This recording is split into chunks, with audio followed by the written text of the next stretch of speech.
chat.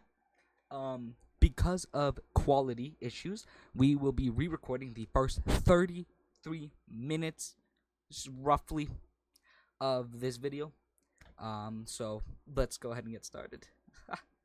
This game is not suitable for children who are easily disturbed. Individuals suffering from anxiety or depression may not have a safe experience playing this game.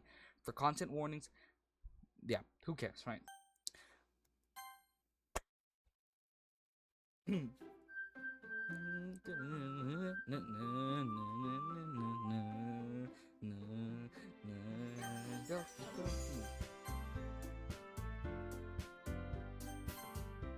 Let's do this. Hey! I see an annoying girl running towards me from the distance, waving her arms in the air like she's totally oblivious to any attention that she might draw to herself. That girl is Sayori, my neighbor and good friend since we were children. You know, the kind of friend you'd never see yourself making today, but kind of just works out because you've known each other for so long. We used to walk to school together on days like this, but starting around high school, she would oversleep more and more frequently, and I would get tired of waiting up. But if she's gonna chase after me like this, I almost feel better off running away. However, I just sign idle in front of the crosswalk and let Sayori catch up to me. Ha, ha, I overslept again, but I caught you this time. Maybe, but only because I decided to stop and wait for you. Yeah, you say that like you were thinking about ignoring me. That's mean, Nitrate. Well, if people stare at you for acting weird, then I don't want them to think we're a couple or something. Fine, fine. But you did wait for me after all. I guess you don't have it in you to be mean even if you want to. Whatever you say, Sayori. We cross the street together and make our way to school. As we draw near, the streets become increasingly speckled with other students making their daily commute. By the way, Nitrate, have you decided on a club to join yet? A club? I told you already, I'm not really interested in joining any clubs. I haven't been looking either. Yeah, that's not true. You told me that you would join a club this year. Did I?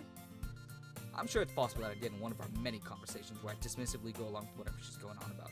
So he likes to worry a little too much about me when I'm perfectly content on just getting by the average while spending my free time on games and anime. Uh-huh. I was talking about how I'm worried that you won't learn how to socialize or have any skills before college. Your happiness is really important to me, you know? And I know you're happy now, but I'd die at the thought of you becoming a NEET in a few years because you're not used to the real world. You trust me, right? Don't make me keep worrying about you. Alright. I'll look at a few clubs if it makes you happy. No promises, though. Will you at least promise me you'll try a little? Yeah, I guess I'll promise you that. Yay! Why do I let myself get lectured by such a carefree girl? More than that, I'm surprised that I even let myself relent to her. I guess seeing her worry about me makes me want to ease her mind at least a little bit, even if she does exaggerate everything inside her head. The school day is as ordinary as ever, and it's over before I know it. After I pack up my things, I stare blankly at the wall, looking for an ounce of motivation. Clubs. So he wants me to check out some clubs. I guess I have no choice but to start with the anime club. Hello? Sayori.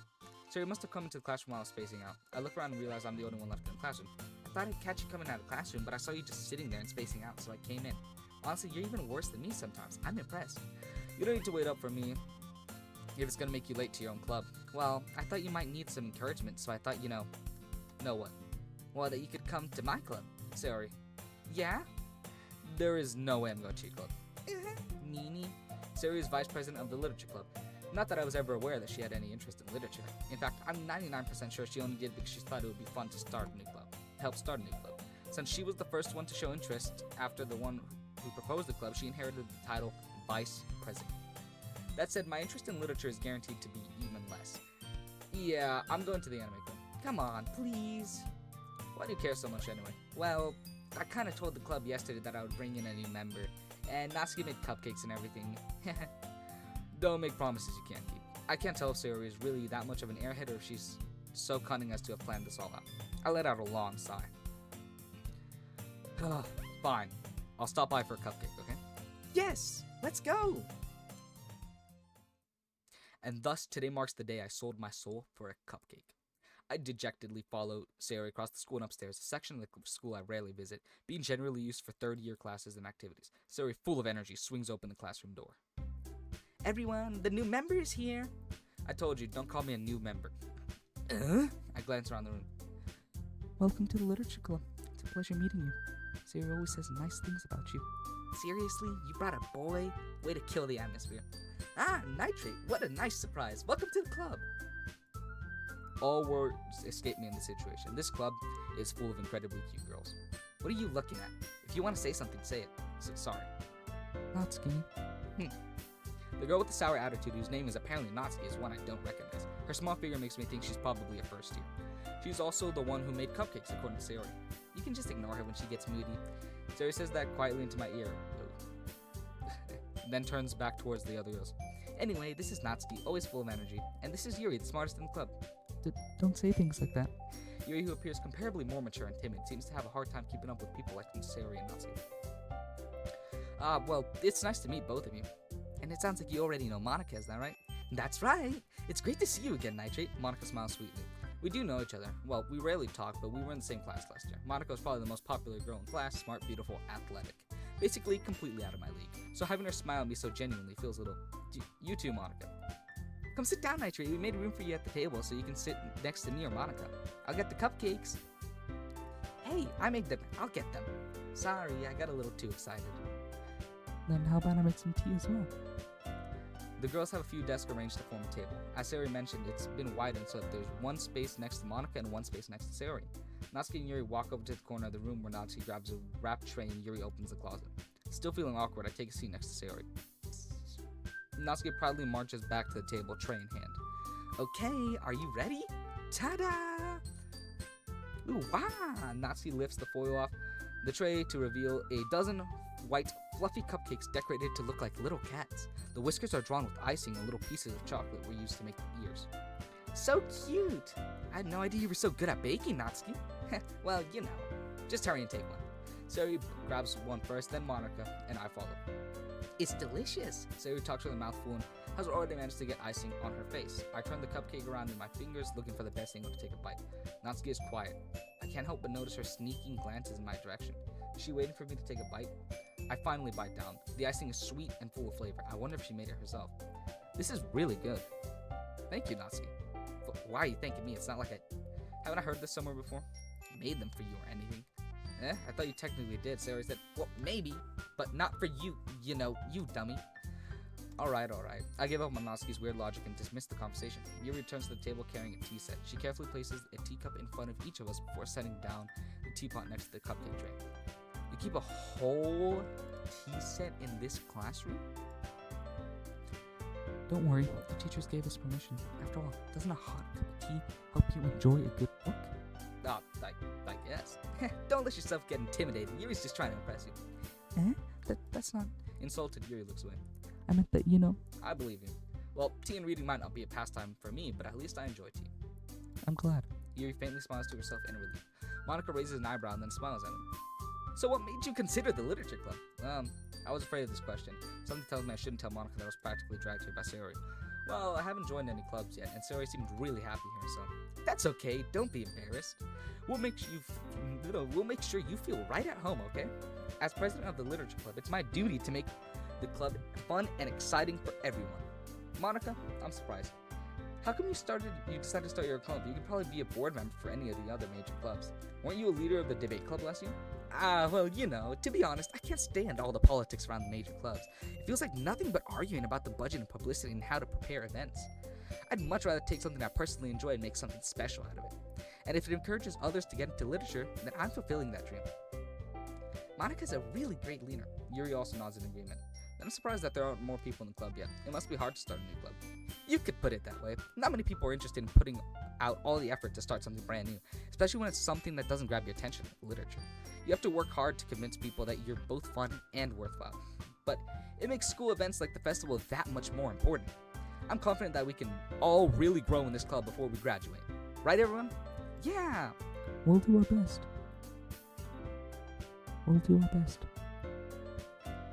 You know it. Everyone enthusiastically agrees, such different girls all interested in the same goal. Monica must have worked really hard just to find these three. Maybe that's why they were all so delighted by the idea of a new member joining, though I still don't really know if I can keep up with the level of enthusiasm about literature. So, Nitrate, what kind of things do you like to read? Well, considering how little I've read these past few years, I don't really have a good way of answering that. Manga, I mutter quietly to myself, half joking. Natsuki's head suddenly perks up. It looks like she wants to say something, but she keeps quiet. Not much of a reader, I guess. Well, that can change. What am I saying? I spoke without thinking after seeing Yuri's sad smile. Anyway, what about you, Yuri? Well, let's see. Yuri traces the rim of her teacup with her finger. My favorites are usually novels that build deep, complex fantasy worlds. The level of creativity and craftsmanship behind them is amazing to me. Telling a good story in such a foreign world is equally impressive. Yuri goes on, clearly passionate about her reading. She seems so reserved and timid since the moment I walked in, but it's obvious by the way her eyes light up that she finds her comfort in the world of books, not people. But, I like lots of things. Stories with deep psychological elements usually immerse me as well. Isn't it amazing how a writer can so deliberately take advantage of your own lack of imagination to completely throw you for a loop? Anyway, I've been reading a lot of horror lately. I read a horror book once. I desperately grasp something I can relate to at the minimum level. At this rate, Yuri might as well be having a conversation with a rock. Really? I wouldn't have expected that, Yuri. For someone as gentle as you. I guess you could say that, but if a story makes me think or takes me to another world, then I can't really put it down. Surreal horror is often very successful at changing the way you look at the world, if only for a brief moment. Ugh, I hate horror. Oh, why's that? Well, Natsuki's eyes dart over to me for a split second. Never mind. That's right, you usually write about cute things, don't you, Natsuki? What? What gives you that idea? You left a piece of scrap paper behind last club meeting. It looked like you were working on a poem called... Don't say it out loud. And give that back. Fine. Your cupcakes, your poems, everything you do is just as cute as you are. So he slides up behind Natsuki and puts her hands on her shoulders. I'm not cute. Natsuki, you write your own poems? Yeah, well, I guess sometimes. Why do you care? I think that's impressive. Why don't you share them sometime? No. Natsuki averts her eyes. You wouldn't like them. Not a very confident writer yet. I understand how Natsuki feels. Sharing that level of writing takes more than just confidence. The truest form of writing is writing to oneself. You must be willing to open up to your readers, exploring your vulnerabilities and showing even the deepest reaches of your heart. Do you have writing experience too, Yuri? Maybe if you share some of your work, you can set an example and help Natsuki feel comfortable enough to share hers. I guess it's the same for Yuri. I wanted to read everyone's poem. We all sit in silence for a moment. Okay, I have an idea, everyone. Natsuki and Yuri look quizzically at Monica. Let's all go home and write a poem of our own. And then next time we meet, we'll all share them with each other. That way everyone is even. Yeah, let's do it. Plus, now that we have a new member, I think it will help us all get a little bit more comfortable with each other and strengthen the bond of the club. Isn't that right, Nightshade? Monica smiles warmly at me once again. Hold on, there's still one problem. What's that? Now that we're back to the original topic of me joining the club, I bluntly come forth with what's been on my mind the entire time. I never said I would join this club. Sarah may have convinced me to stop by, but I never made any decision. I still have other clubs to look at, and I lose my train of thought. All four girls stare back at me with dejected eyes. But I'm sorry, I thought. Nightshade. You all. I'm defenseless against these girls. How am I supposed to make a clear-headed decision when it's like this? And that is, if writing poems is the price I need to pay in order to spend every day with these beautiful girls. Right. Okay, I've decided then. I'll join the literature club. One by one, the girls' eyes light up. Yes, I'm so happy. Sarah wraps her arms around me, jumping up and down. Hey. You really did scare me. Moment. If you really just came here for the cupcakes, I would be super pissed. Then that makes it official. Welcome to the literature club. Thanks, I guess. Okay, everyone. I think with that, we can officially end today's meeting on a good note.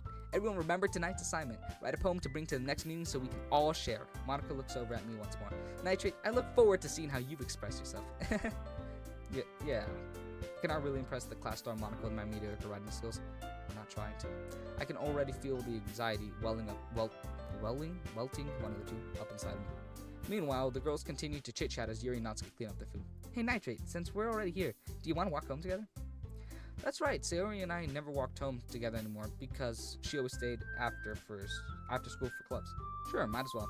Yay! With that, the two of us depart the classroom and make our way home. The whole way, my mind wanders back and forth between the four girls. Sayori, Natsuki, Yuri, and of course, Monica. Will I really be happy spending every day after school in the literature club?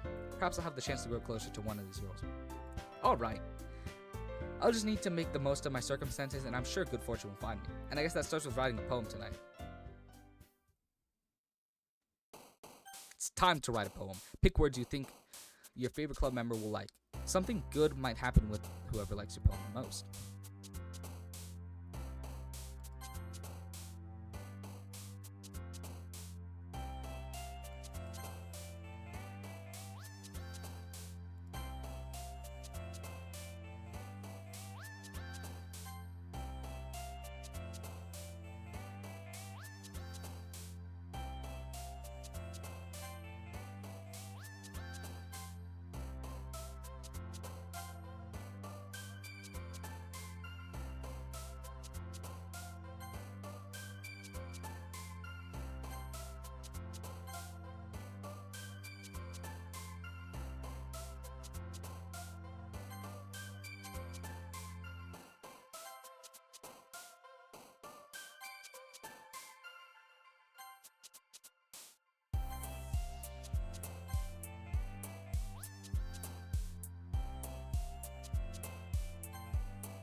Hi again, Nitrate.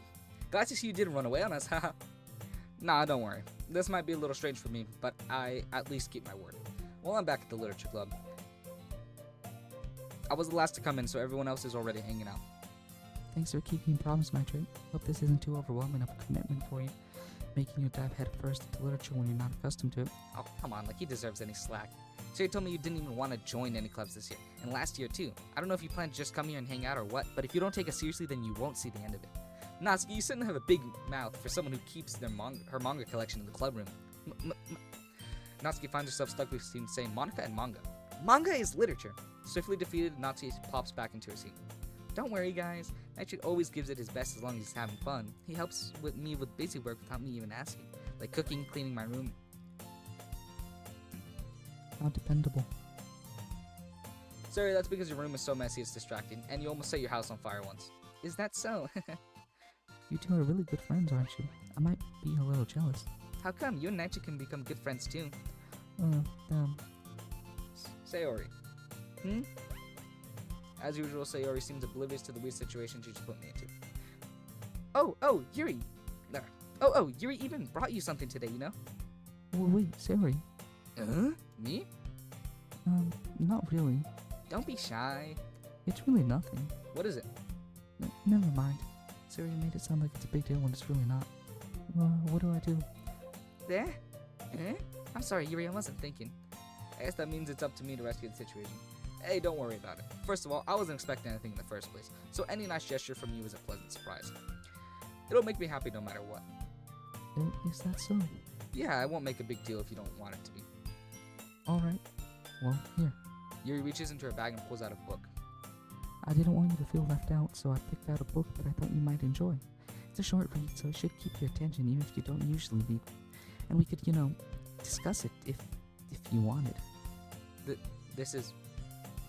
How is this girl accidentally being so cute? She even picked out a book she thinks I'll like, despite me not reading much.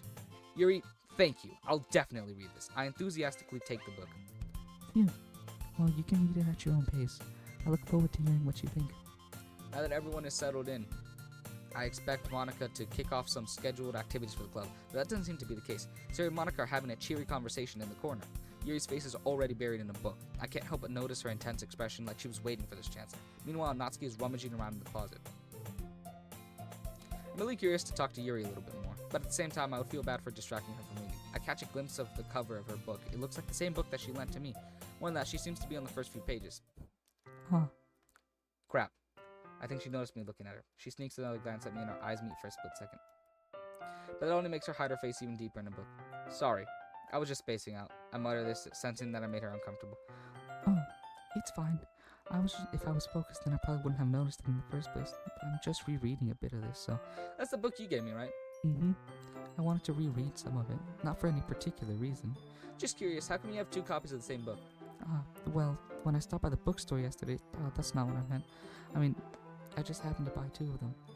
Ah, I see. There's something fairly obvious here that Yuri isn't telling me, but I decide to let it go. I'll definitely start reading it soon. I'm glad to hear. Once it starts to pick up, you might have a hard time putting it down. It's a very engaging and relatable story. Is that so? What's it about anyway? Well, Yuri closes the book and scans her eyes over the back. The book is titled Portrait of Markov. There's an ominous-looking eye symbol on the front cover. Alright. I just wanted to make sure I don't accidentally give anything away. Basically, it's about this star in high school who moves in with her long-lost younger sister. But as soon as she does so, her life gets really strange. She gets targeted by these people who escape from a human experimentation prison. And while her life is in danger, she seems to desperately choose who to trust. No matter what she does, she ends up destroying most of her relationships and her life starts to fall apart. It's kind of dark, isn't it? And that's not relatable at all. What are you talking about? Who can relate to that? You made it sound like it was gonna be a nice story, so that dark turn came from nowhere. Haha. Yuri gently giggles something. I didn't read it. Are you not a fan of that sort of thing, Nitrate? No, it's not that. I mean, I can definitely enjoy those kinds of stories, so don't worry. I hope so. Yeah, I totally forgot Yuri's into those things. She's so shy and reclusive on the outside, but her mind seems to be completely different. It's just that those kinds of stories, they challenge you to look at life from a strange new perspective. When horrible things happen, not just because someone wants to be evil, but because they have their own goals and their own philosophy that they believe in. And suddenly, when you thought you related to the protagonist, they're made to They're made out to be the naive one for letting their one-sided morals interfere with the villain's plans. I'm rambling, aren't I? Not again. I'm sorry. Hey, don't apologize. I haven't lost interest or anything. Well, I guess it's alright then. But I feel like I should let you know that I have this problem. When I let things like books and writing fill my thoughts, I kind of forget to pay attention to other people. So I'm sorry if I end up saying something strange. Please stop me if I start talking too much. I really don't think you need to worry. That just means you're passionate about reading. The least I can do is listen. It's a literature club after all. That's true. In fact, I might as well get started reading it, right? You don't have to. What are you saying? Just a moment ago, you said you were looking forward to it. Let me just get the book. I quickly retrieved the book that I had put into my bag. Alright, it's fine if I stay here, right? I slip into the seat next to Yuri's. Yeah. Are you sure? You seem a little apprehensive. I'm sorry. It's not that I don't want you to. It's just that it's not something I'm very used to. That is reading in company with someone. I see. Well, just tell me if I end up distracting you or anything. Alright. I open up the book and start the prologue. I soon understand what Yuri means about reading in company. It's as if I can feel her presence over my shoulder as I read. It's not a particularly bad thing, maybe a little distracting, but the feeling is somewhat comforting. Yuri's in the corner of my eye. I realize that she's not actually looking at her own book. I glance over. It looks like she's reading from my book instead. Sorry. I was just... Yuri, you really apologize a lot, don't you? I do? I don't really mean to. Sorry. I mean...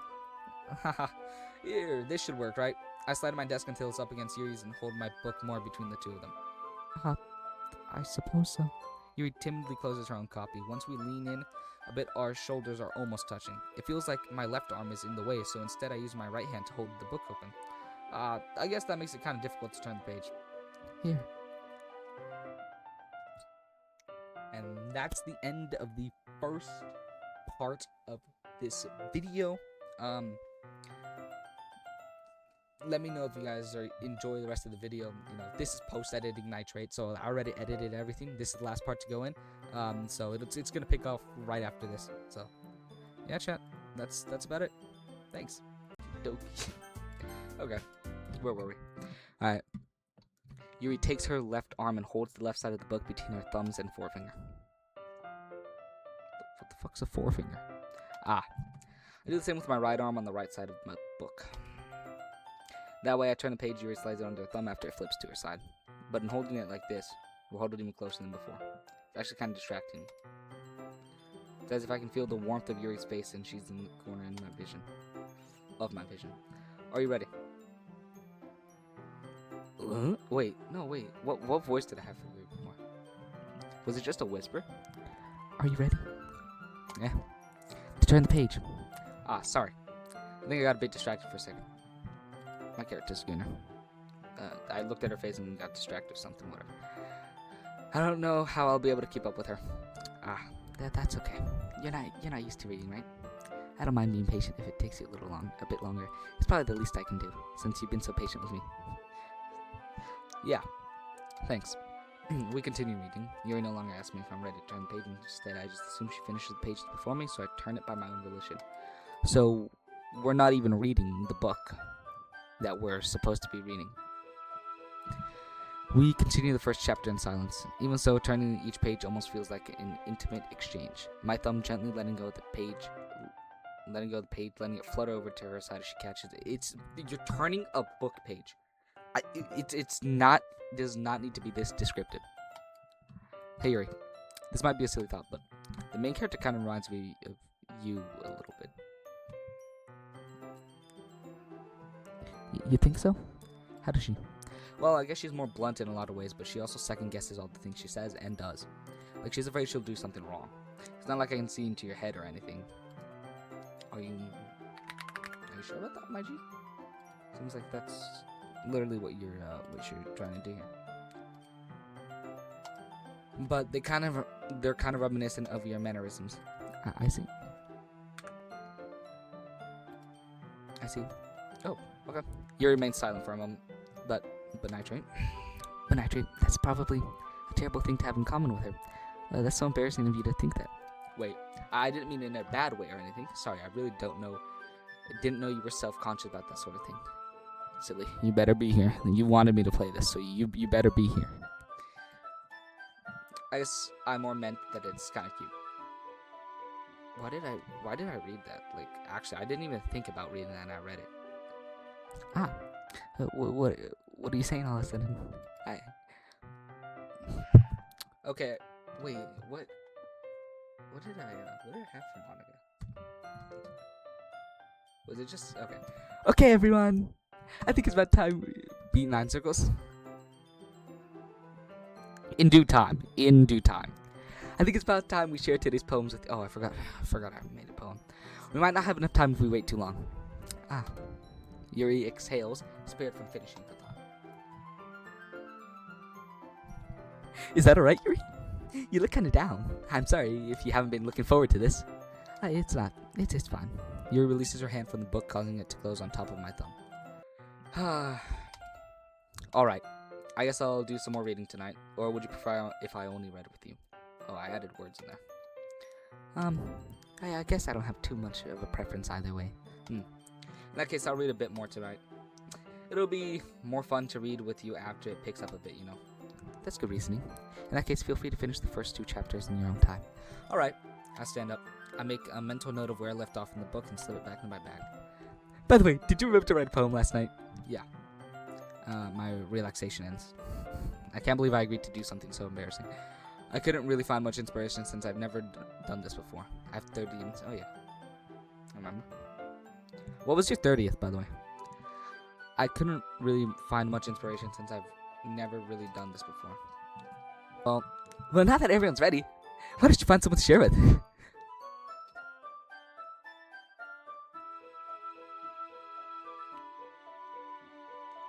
What was her voice? What was her voice that I chose? I know Yuri did a whisper and Monica did, like, just freaking yelling, because I can't think of anything. I can't wait! That definitely wasn't it, but you know what? It's fine. Starting Suri and Monica enthusiastically pull out their poems. Suri's is on a wrinkled sheet of loose leaf torn from a spiral notebook. On the other hand, Monica wrote hers in a composition notebook. I can already see Monica's pristine handwriting from where I sit. Natsuki and Yuri reluctantly comply as well, reaching into their bags. I do the same myself. Yuri? Bet, Mo. Come on. That's the one I wanted to do. Yuri seems the most experienced, so I should start with her. I can trust her opinion to be fair. As Yuri reads the poem, I notice her eyes lighten. Did I say that out loud? Yuri covers her mouth, but then ends up covering her whole face. Do I have to read that in the... Okay. He's going to hate me. You really didn't do anything wrong, Yuri. Yeah, that's... I guess you're right. What am I getting so nervous for? Ahaha. Yuri takes a breath. So, what kind of writing experience do you have? Your use of imagery and metaphors indicates you've written a lot of poetry before. I don't remember what I wrote. It's been a week. Really? Wow, that's a huge compliment coming from you. It's actually my first time really. Huh? Yuri stares at me blankly and then looks at my poem again. Well, I know that. I just meant to... Yuri trails off, unable to find an excuse. She traces her fingers along the words in the poem as if breaking it down more thoroughly. Yeah, okay. This is the reason I was able to tell. It's just that there are specific writing, and having been through that myself, I kind of learned to pick up on them. I think the most noticeable thing I recognize in new writers is that then they try to make their... What? I think the most noticeable thing I recognize in new writers is that they try to make their style very deliberate. In other words, they tend to pick up a writing style that's separate from the topic matter, and they fit the two together. The end result is that both the style and the expressiveness are weakened. Once Yuri finds her train of thought, it's as if her demeanor totally changes. Her stammering is completely gone, and she sounds like an expert. Of course, that's not something you can be blamed for. There are so many different skills and techniques that go into writing even a simple poem. Not just finding them and building them, but getting them to work together is probably the most challenging part. It might take you some time, but it all comes with practice and learning by example and trying new things. I also hope that everyone else in the club gives you valuable feedback. Natsuki can be a little biased though. Biased? How? Oh, well, never mind. I shouldn't be talking about people like that. Sorry. It's fine. I'm not sure if Yuri's apologizing to herself, to me, or to Natsuki. Do you mind if I read your poem now? Please do. Oh shit. Please do. I'd love to share my thought process behind it. Yuri smiles dreamily as if that's a rare opportunity for her, which it's in itself is kind of funny.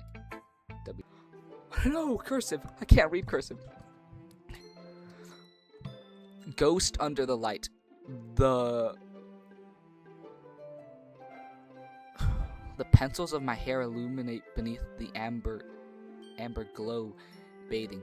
It must be this one, the last remaining street light to have withstood the test of time. The last yet to be replaced by the sickening blue-green hue of the future. I bathe, claim calm, breathing air of the present, but living in the past. The light flickers. I flicker back. I think I read that right. I can't read cursive, chat.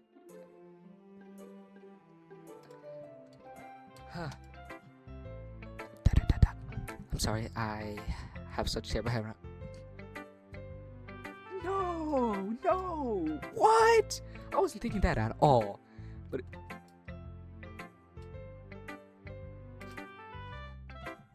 it took you a long time to read. Well, I just don't read script very often. I actually think your handwriting is pretty... Yeah, that's a relief. I also like the poem. Even though it's short, it was really descriptive. It wasn't too short? I usually write longer poems. Not at all. I'm really glad you liked it. I'll be honest. Since it's our first time sharing, I wanted to write something a little more mild. Something easy to digest, I suppose. Are you into ghost Yuri? What the fuck? Who? I guess. Actually, the story isn't about a ghost at all.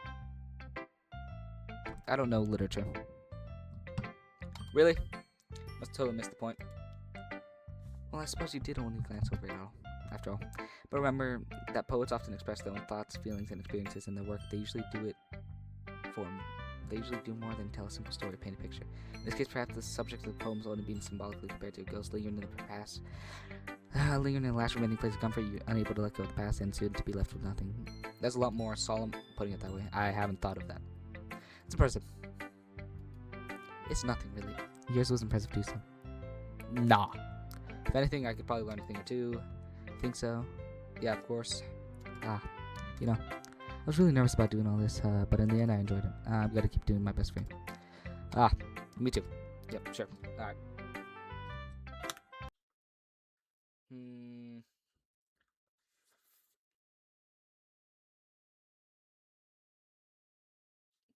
I think we go with Sayori. Fuck, I forgot the voices. What were they? This is a good poem, Nitrate. No, like, that's Monica. Are you sure it's your first time? Of course. It's not that good. I'm the kind of guy who would be writing... I'm not the kind of guy... Oh, what? Am I the kind of guy who would be writing poems in his spare time? I guess you're right. But that's why it impressed me. Well, to be honest, I was afraid that you wouldn't do it seriously. Or that you wouldn't write one at all. I'm really happy that you just wrote one. It kind of reminds me of how you're really part of the club now. Fair enough. Well, of course. I was gonna say Yazoria, but I typed it wrong, so I deleted it. Sure, buddy. Sure. Well, of course. I'm not really into it yet, but that doesn't mean I'll break my promise. See? It's like I said before. Deep down, you're not selfish at all. You know what? When did you say that? Like when did you ever say? I don't remember you saying that. Trying new things like this is for other people, and that's something that only really good people do. Thanks, Sayori. I'm not sure if Sayori sees the full picture of the motive here. Then again, I can't deny she's part of the reason I joined. Knowing how much this means to her and all. Yeah. And I'm gonna make sure you have lots of fun here. Okay. That'll be my way of thanking you. I'm gonna hold you to that then. Yay! Now you'll read my poem too, right? Don't worry, I'm really bad at this. I'm not reading that. We'll see about that. We'll see about that. Oops.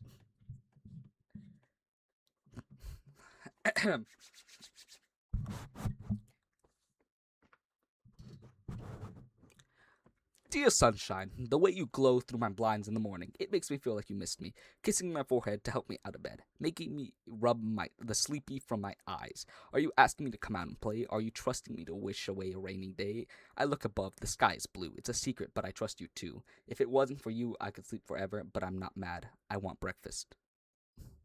Okay. Sorry, this is just a guess, but did you wait until this morning to write this? No, just a little bit. You can't answer just a little bit to a yes or no question. I forgot to do it last night. Well, at least it makes me feel a bit better about myself. Don't be mean. I still tried my best. Yeah. I didn't mean to say it was a bad poem. It came out nice, or how should I put it? Sounds just like you. Really? Yeah. Especially the last line. I made eggs and toast. Even though you were late to school. It's bad to skip breakfast. I get all cranky. Well, there's no point in arguing. Anyway, thanks for showing me. This is so much fun. Monica's the best.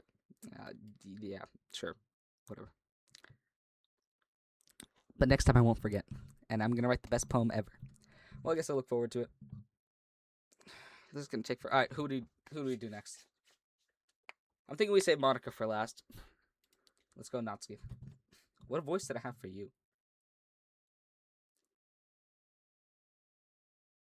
Oh, I didn't have one, right?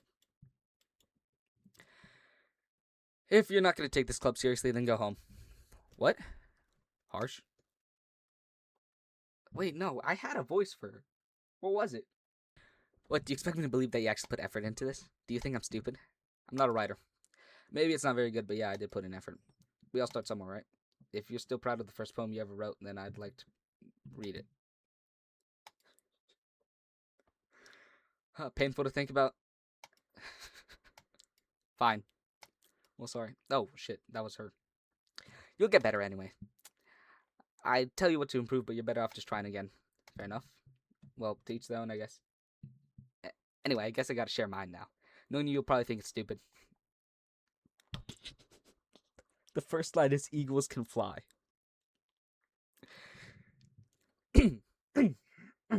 Eagles can fly, monkeys can climb, crickets can leap, horses can race, owls can seek, cheetahs can run, eagles can fly, people can try, but that's about it.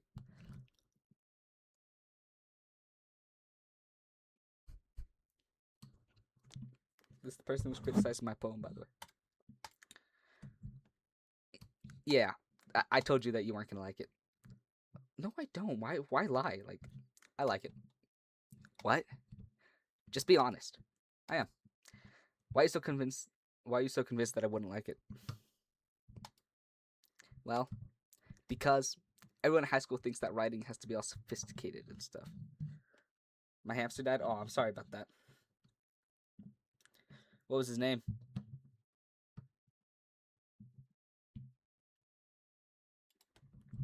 So people don't even take my writing seriously. But isn't the point of poems for people to express themselves?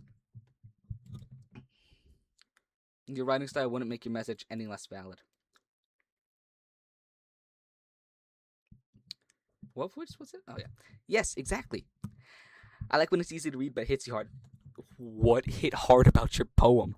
What hit hard about your poem? Absolutely nothing did.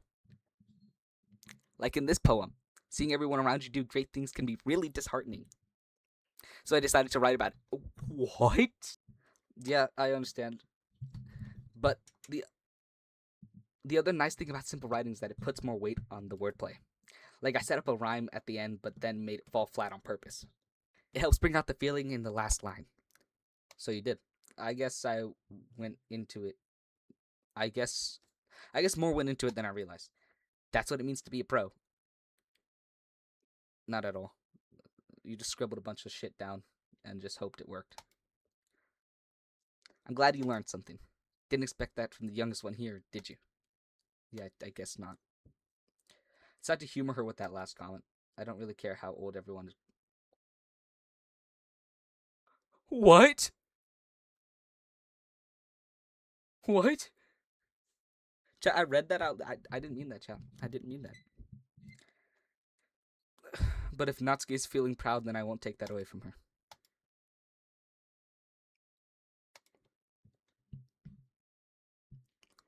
Oh shit, what was your voice? Yours was just loud. Hi, Nitrate. Having a good time so far? Yeah. Good. Glad to hear it. By the way, since you're here and you're new and everything, if you ever have any suggestions for the club, like new activities, things we can do better, I'm always listening. Don't be afraid to bring things up, okay? Alright, Oh, shit. Alright, I'll keep that in mind. Of course, I'll be afraid to bring things up. Why? Never mind. I can see why. I'm much better off just going with the flow until I'm more settled in. Anyways, want to share your poem with me? It's kind of... Oh. It's kind of embarrassing, but I guess I have to. Don't worry, Nitrate. We're all a little embarrassed today, you know. But it's that sort of barrier that we'll all learn to get past soon. Yeah, that's true. I hand Monica my poem.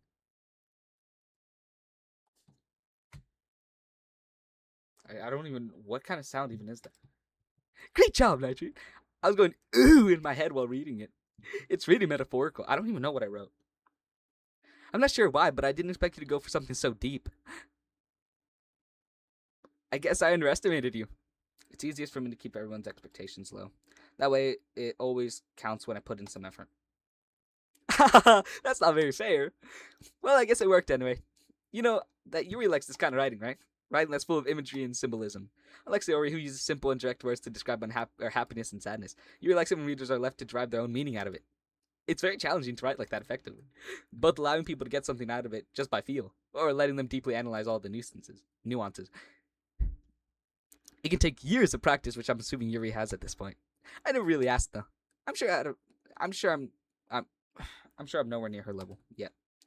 Don't worry so much about that. You do your own thing. Just keep exploring, learn by trying new things. I'm sure I'll end up trying different things a lot. It could take a while before I feel comfortable doing this. That's okay. I'd love to see you try new things. That's just the best way to find the kind of style that suits you. Everyone else might be a little bit biased towards their own kind of styles, but I'll always help you find what suits you the most, so don't force yourself to write the way everyone else wants you to write. It's not like you have to worry about impressing them or anything. Ah ha ha ha. Well, anyway, do you want to read my poem now? Don't worry, I'm not very good. You sound pretty confident for someone who claims to not be very good. Shut the fuck up. So much yapping. Well, that's because I have to sound confident. That doesn't mean I always feel that way, you know? I see.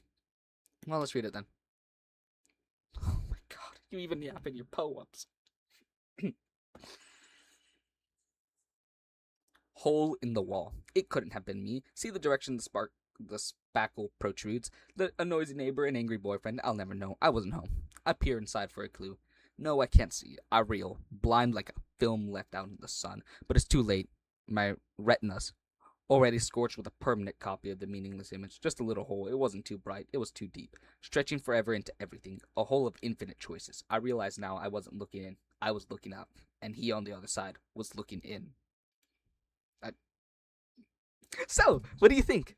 It's very freeform, if that's what you call it. Sorry, I'm not really the right person to ask for feedback. It's okay. It's okay. Yeah, that kind of style's gotten pretty popular nowadays. That is, a lot of poems have been putting emphasis on timing between words and lines. When performed out loud, it can be really powerful. What was the inspiration behind this one? Well, I'm not sure how to put it. I guess you could say that I had some kind of epiphany recently. It's been influencing my poems a bit. An epiphany? Yeah, something like that. I'm kind of nervous to talk about deep stuff like that because it's kind of coming out strongly. Jesus Christ, you never shut up. Maybe after everyone's better friends with each other. Anyway, here's Monica's writing tip of the day. Sometimes when you're writing a poem or a story, your brain gets too fixated on a specific point. If you try so hard to make it perfect, then you'll never make any progress. Just force yourself to get something down on the paper and tidy it up later. Another way to think about it is this. If you keep your pen in the same spot too long, you'll just get a big puddle of ink. So just move your hand and go with the flow. That's my advice for today. Thanks for listening.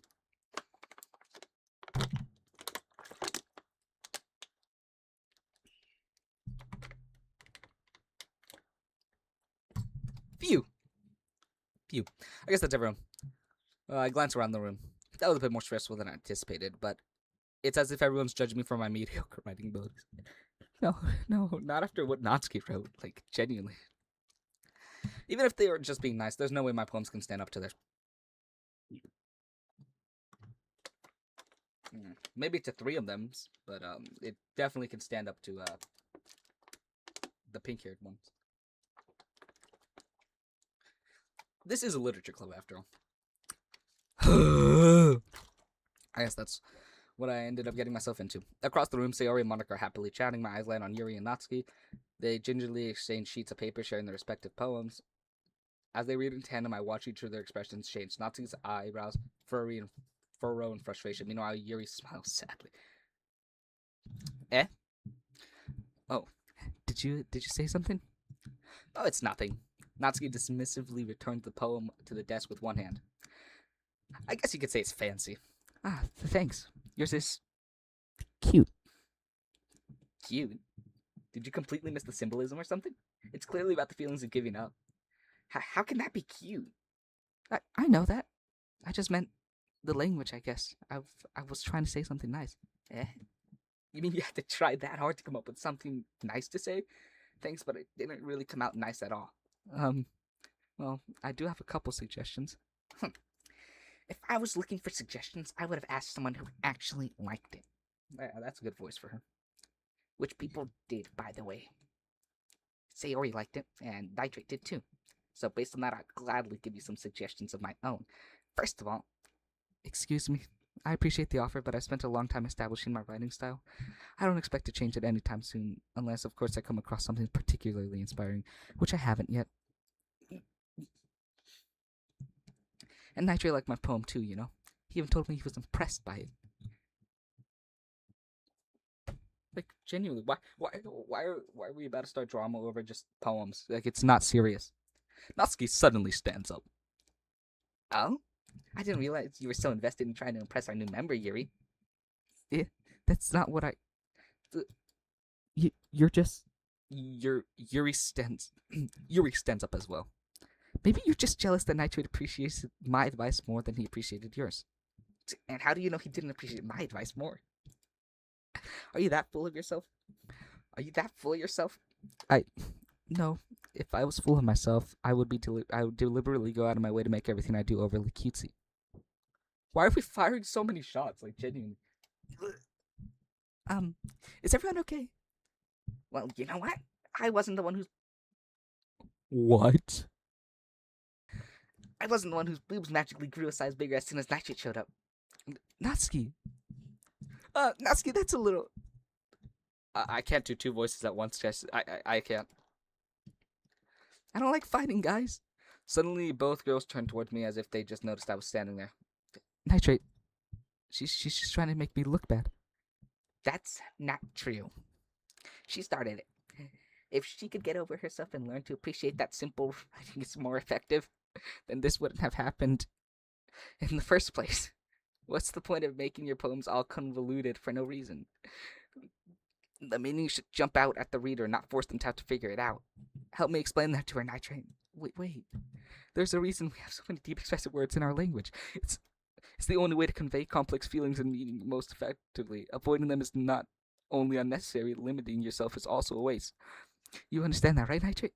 I can't do too well. How'd I get dragged into this in the first place? It's not like I know anything about writing, but whoever I agree with will probably think more highly of me.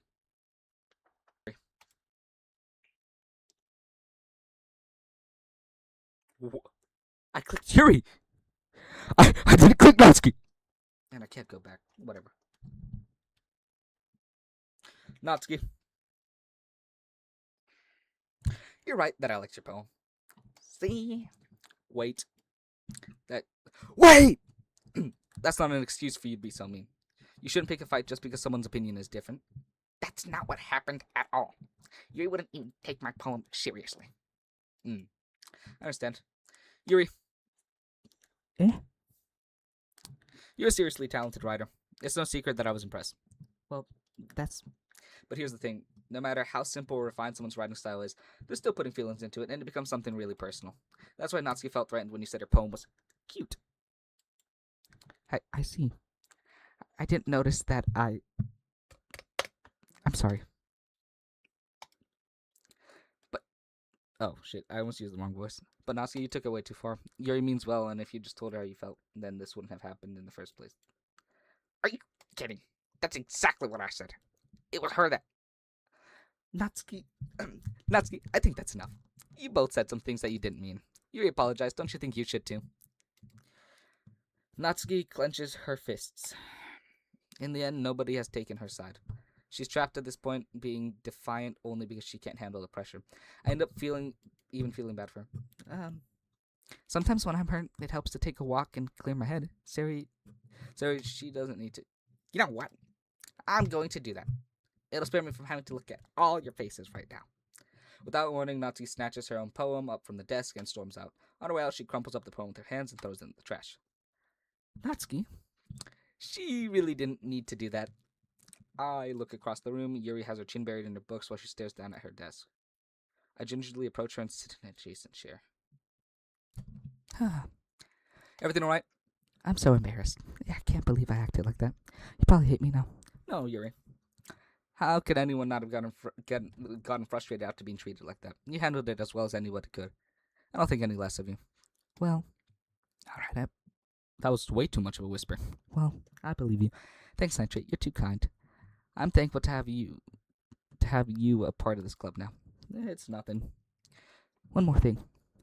That one thing Natsuki said about, I would never do something so shameful, so. What thing did Natsuki say? Yeah, what did she say? I don't even remember. Well, never mind that. I'm going to go make some tea. Good idea. Big enough for more than one person, okay? Yeah. Oh, this bitch yaps so much. Okay, everybody, it's just about time for us to leave. How did y'all feel about sharing poems? It was a lot of fun. Well, I'd say it was worth it. It was alright. Well, mostly. Nitrate, how about you? Yeah, I'd say the same. It was a neat thing to talk about with everyone. Awesome! In that case, we'll do the same thing tomorrow. And maybe you'll learn something from your friends too, so your poems will turn out even better. I think to myself, I did learn a little more about the kinds of poem everyone likes. With anyone, blah, blah, blah, better job, impress. I nod to myself with newfound determination. Nitrate, ready to walk home? Sure, let's go. Sayori beams at me. It has truly been a while since Sayori and I spent this much time together. I can't really say I'm not enjoying it either. Sorry. About what happened earlier. Yeah, what do you mean? Between Yuri and Natsuki. Does that kind of thing happen often? No. That's really the first time I've seen them fight like that. I promise they're both wonderful people. You don't hate them, do you? No, I don't hate them. I just wanted your opinion, that's all. I can see why they'd make good friends with you. Phew. Nitrate, it's nice that I get to spend time with you in the club, but I think seeing you getting along with it, seeing you get along with everyone is what makes me the happiest. And I think everyone really likes you too. Every day is going to be so much fun. Looks like Sayori still hasn't caught on to the kind of situation I'm in. Sure, being friends with everyone is nice, but does it really need to stop there?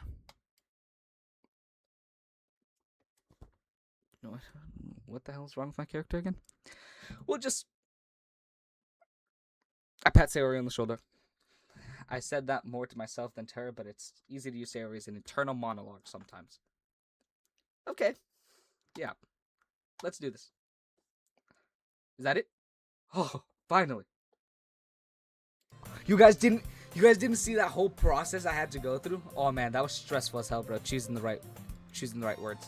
Dude, that was the most stressful thing I've done in my life. That low-key is harder than 9 circles. Trying to get all those words to match Yuri. Bro, Doki Doki is crazy. Bro, this game's fire. What are you talking about? Okay. Time to lock in, chat. Alright, let's lock in. Another day passes, and it's time for the club meeting already. Don't worry, chat. I'll be using my keyboard spacebar to simulate Geometry Dash. Gotten a little more comfortable here over the past couple days. Entering the club room, the usual scene greets me. Voices. Come back to me. Come on. It's only been 4 days. Okay. Hi, Nitrate.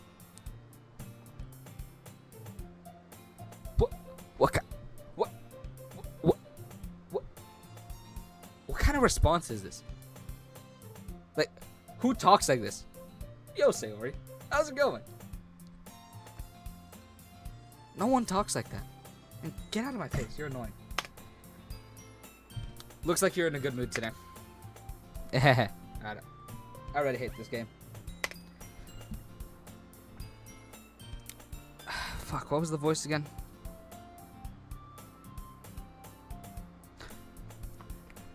I'm just still not used to seeing you in the club.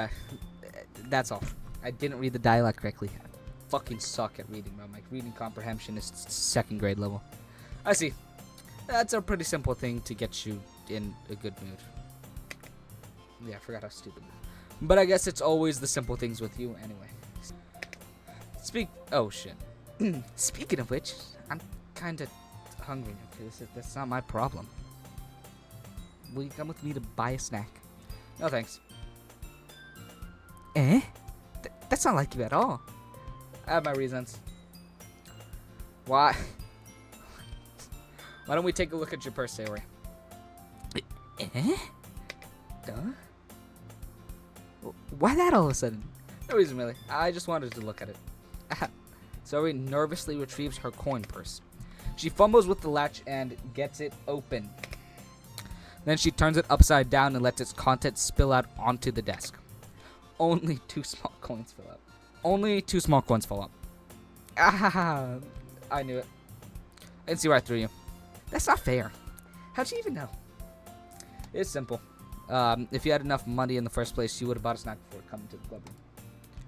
So either you're not hungry and wanted an excuse to take a walk, or you plan to conveniently forget that you spent all your money so that I would lend you some.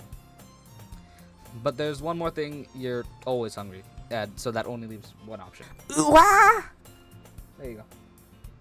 There we go. Ooh-wah! I guess. I don't have the vocals to hit that shit. I give up. Don't make me feel guilty. Fuck, why'd I enunciate the Y too? Like, if you feel guilty, that means you deserve to feel guilty. Why is my character like acting so nonchalant? Like, no, he is. He is definitely a sim. What is that voice? If I was president, say goodbye to that shit. Alright, never mind. I love this game, chat. This was absolutely worth it. Yuri suddenly giggles. Eh? I didn't notice she was listening in. Her face is in her book as always. That's not it. I wasn't listening or anything.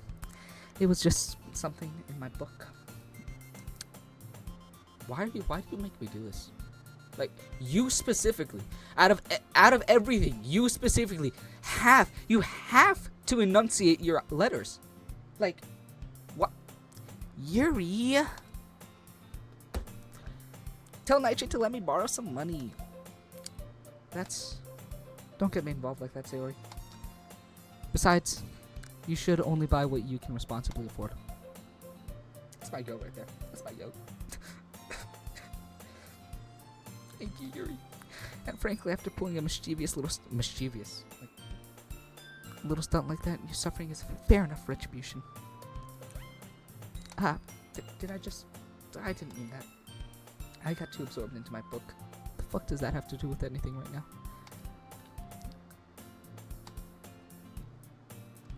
Ha ha ha ha. Oh, wrong voice, whatever. I really like when you speak your mind, Yuri. It doesn't happen much, but it's a fun side of you. There's no way you could think that. You were right, though. I did something bad, and now I have to accept the revolution.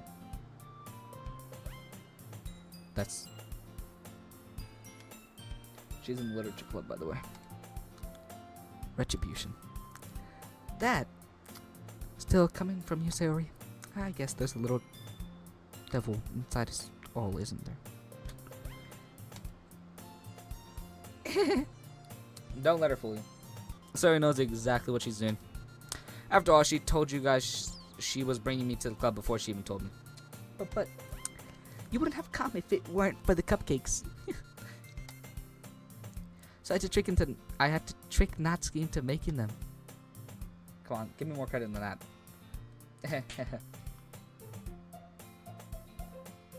Did I just slap her?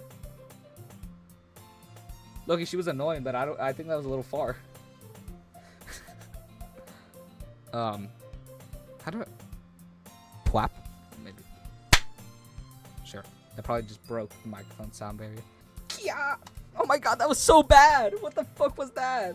Damn! My voice sucks.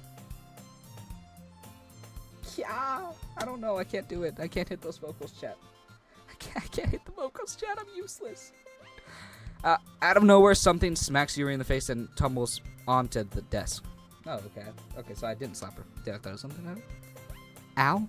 What was... Eh? A cookie. Sure enough, it's a giant cookie wrapped in plastic, so he glances around. Is this a miracle? It's because I paid my restitution. Retribution. Actually, that one almost worked. It did almost work. I had to think about it for a moment. Oh, fuck. What was your voice? I know it was so stupid. I know it was so stupid because I hate you so much. I was just gonna give it to you. But then I heard you blab about the cupcakes. It was totally worth seeing your reaction, though. Haha. Natsuki, that's so nice of you. I'm so happy. Sayori hugs the cookie. Jeez, just eat it. Sayori rapidly tears open the wrapper and takes a big bite. Like, you don't need to go into such detail. Just say she eats it. So good. Sayori suddenly clasped her hands over her mouth. I bit my tongue. You're going through a lot over just one cookie. Natsuki takes a bite of her own cookie. Yours looks really good too, Natsuki. Can I try it? Jeez. Beggars can't be choosers. But yours is chocolate. Yeah, why do you think I gave you that one? Fine. Still, I'm really happy you shared this one with me. Yeah. So he gets out of her seat and goes behind Natsuki and then wraps her arms around her. Ah, jeez. What is that voice? I don't know, bro. I don't like this character. Ah, jeez. I get it. Cookie still in hand, Natsuki reaches up to nudge Sayori off her.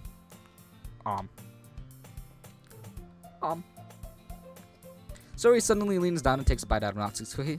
Hey! Did you seriously just do that? What even is that sound?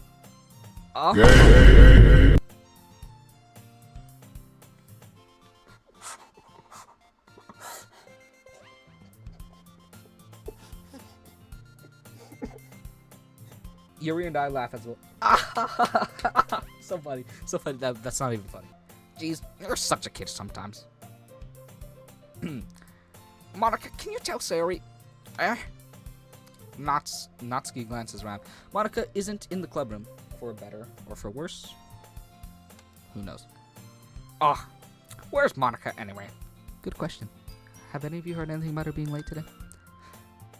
Not me. I haven't either. That's a bit unusual.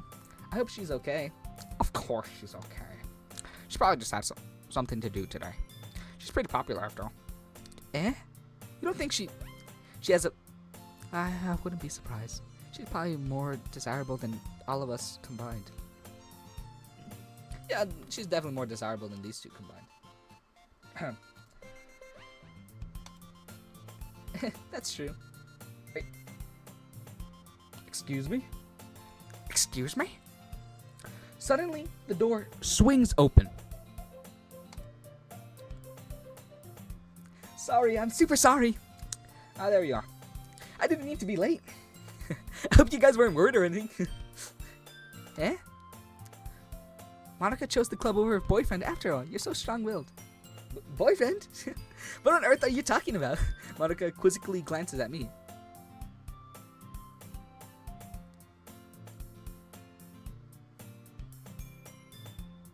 No. Never mind that. What held you up anyways? I read that so wrong. I actually read that so wrong to begin with.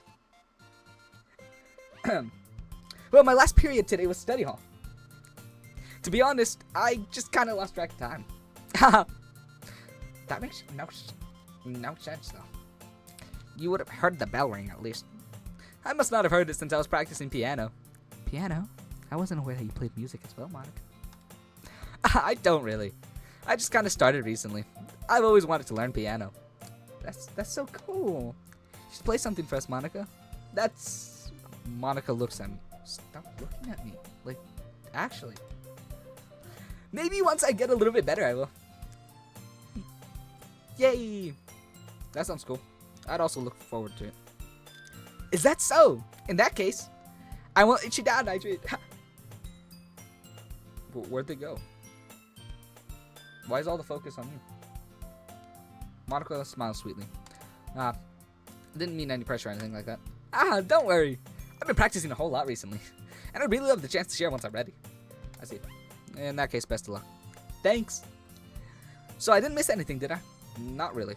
I chose to leave out Sayori's mischievous escapade. Escapade.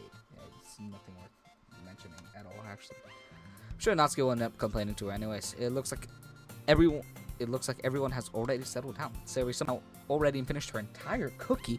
My god! The entire cookie? Jeez, that cookie must have been huge! Wow! It's a fucking cookie. Yuri's back to her book and Natsuki disappeared into the closet. Yeah, that checks out. Hey, Yuri. Eh? I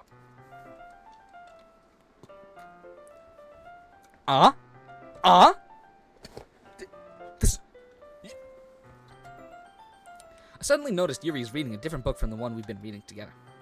Sorry, I didn't mean to interrupt. No, I was just kind of waiting for you. If that's the case, why don't we go ahead and get started? Yes, let's. Actually, I have a request. Do you mind if I make some tea first? Okay. Not at all. That's not bad, right? Thanks very much. If there's one thing that can make my reading time here any better, it's a nice cup of tea. Not to mention for yourself as well. Yuri stands up and makes her way to the closet. I follow a water pitcher from the shelf with a filter. The kind with a filter inside. Can you hold this for a second? Sure. Yuri hands me the water pitcher and also fetches an electric kettle. I'm gonna plug this in at the teacher's desk and then we'll go get some water. Wheel. That's not a two-person job. She walks past me and sets the kettle down on the teacher's desk. I mean, I'm not complaining. Why am I complaining? Come on. I simply watch her movements. Stalker? To my surprise, the way she moves really contrasts her speaking mannerisms. Especially because of her long legs, Yuri appears elegant and methodical. Okay, may I have the water pitcher? Thanks, I'll be right back. I might as well walk with you. Yeah, why not? Shall we go then? Yeah, we're just filling the water pitcher. Okay. Sorry, I was just a bit curious. That's kind of a one-person job, isn't it? Yeah, exactly. It is a one-person job. How'd you know? Wow. That's... Monica. Monica, please mind your own business for once. Or do you want to tell me there's something wrong with helping involve night training club activities? My mouth gapes. I suppose there's nothing wrong with that. Huh. Then let's go nitrate. Okay. Hey. Yuri quickly exits the room and I follow. Hey, Loki. I'm not against that side. Once in the hallway, she suddenly puts her forehead against the wall. I spoke without thinking. How could I say something like that? Yuri, Something about the way she said that. It made me feel so irritated. What's wrong with me? No, Yuri. I think you did the right thing. I wasn't expecting it, but it's also not right for Monica to judge people like that. Nitrate. How come even when I do something bad, you're being nice to me? Because nothing that you do is as bad as you make it seem in your head. Nobody's perfect. We have emotions and we can't always hide them anyway. Or away, something like that. But you always amplify things in your head. Your mind turns a light rain shower into a hurricane. No. Wouldn't you hate me for something as terrible as that? Why would I hate you? I can't hate someone for having emotions. What kind of friend would do that? Friend, you say? Yuri lifts her head. Nitrate. I really like being friends with you. Ahaha. Thanks, Yuri. I like being friends with you too. I feel kind of awkward saying something like that, but I'm doing my best to help Yuri feel better. Anyway. Yeah. Shall we go? Yeah, we shall. Yuri and I walked to the nearest water fountain. Once we fill up the water pitcher, we return to the classroom. I've never heard of that. Ever in my life have I ever heard the word oolong. Nitrate, do you like oolong tea? Yeah. Anything's fine.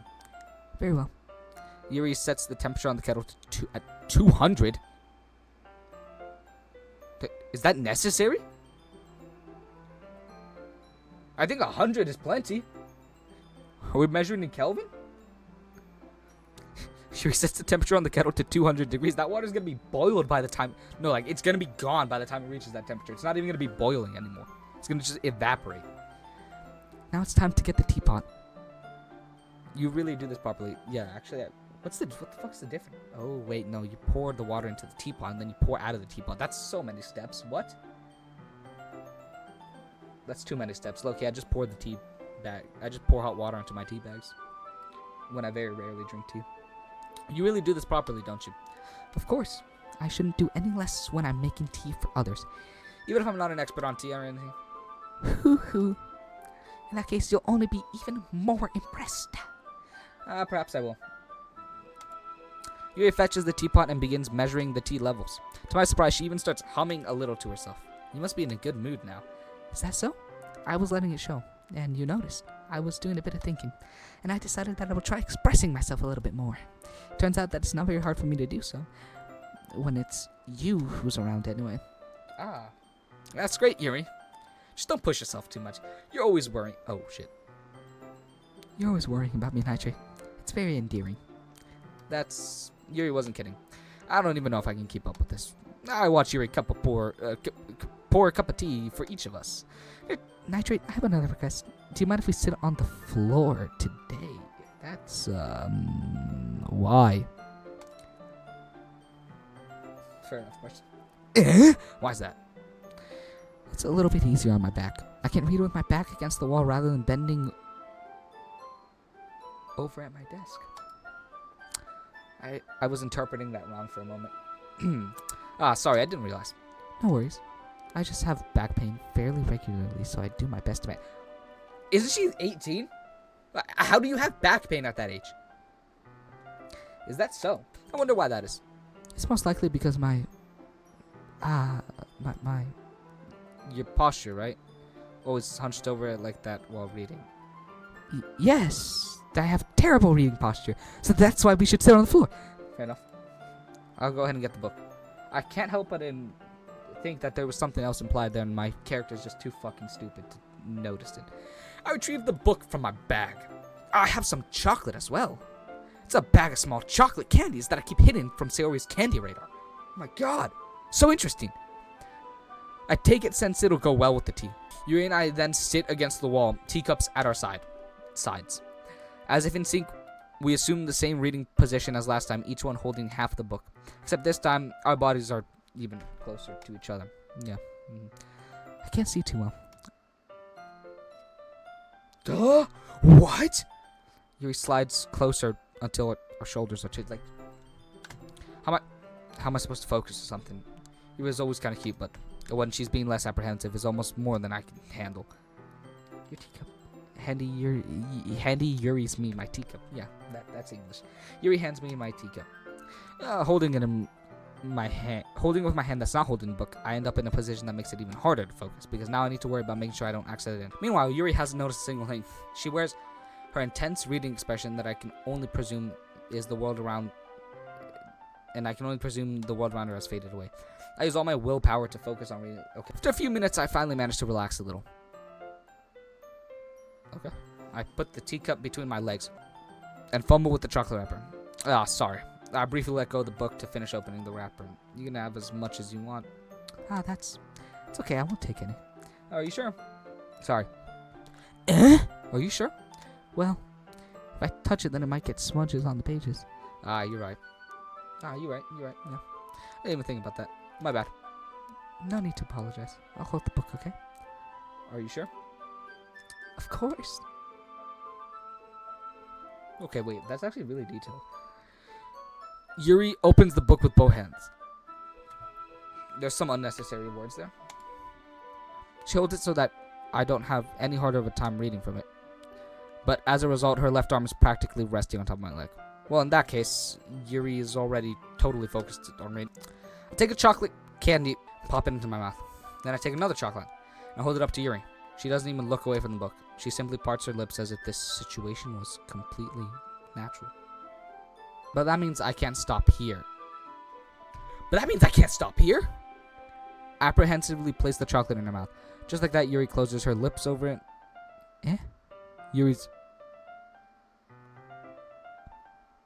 That is the smallest goddamn chocolate I've ever seen in my life. Yuri's expression suddenly breaks. Did I just... Yuri looks at me as if like she needs to confirm what just happened. Oh wow, it's just fucking vaporized. Actually, sorry. I guess I shouldn't have done that. That's, well, you were just helping.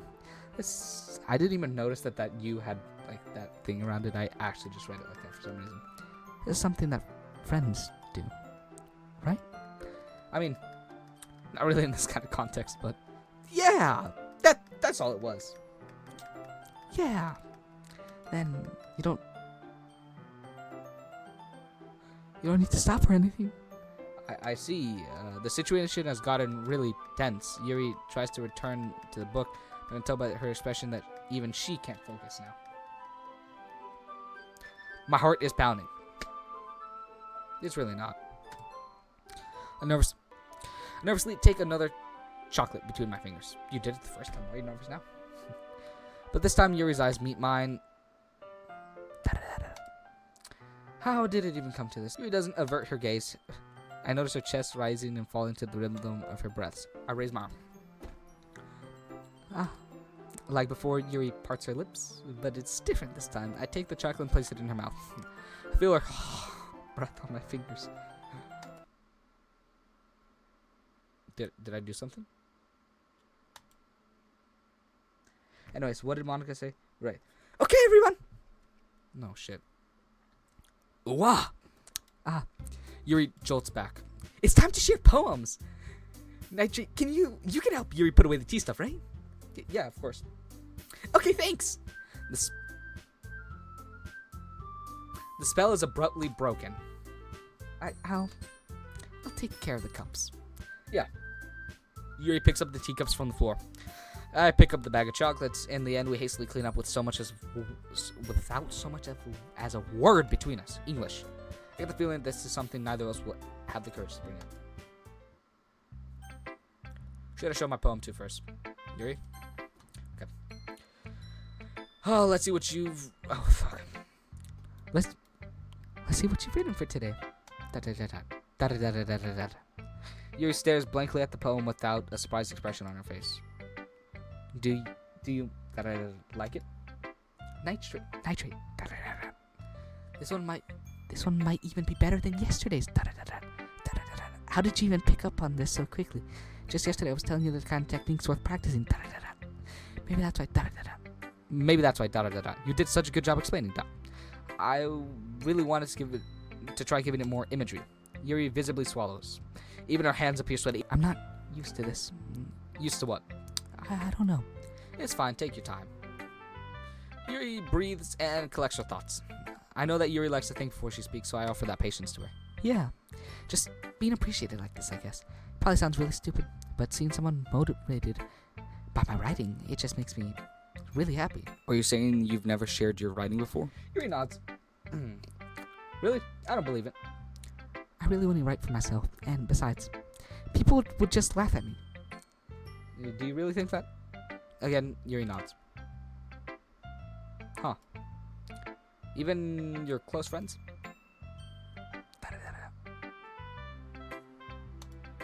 Yuri doesn't respond to that. I wonder why. ... Anyway, do you want to share your poem, the poem you wrote today? Yeah, I do.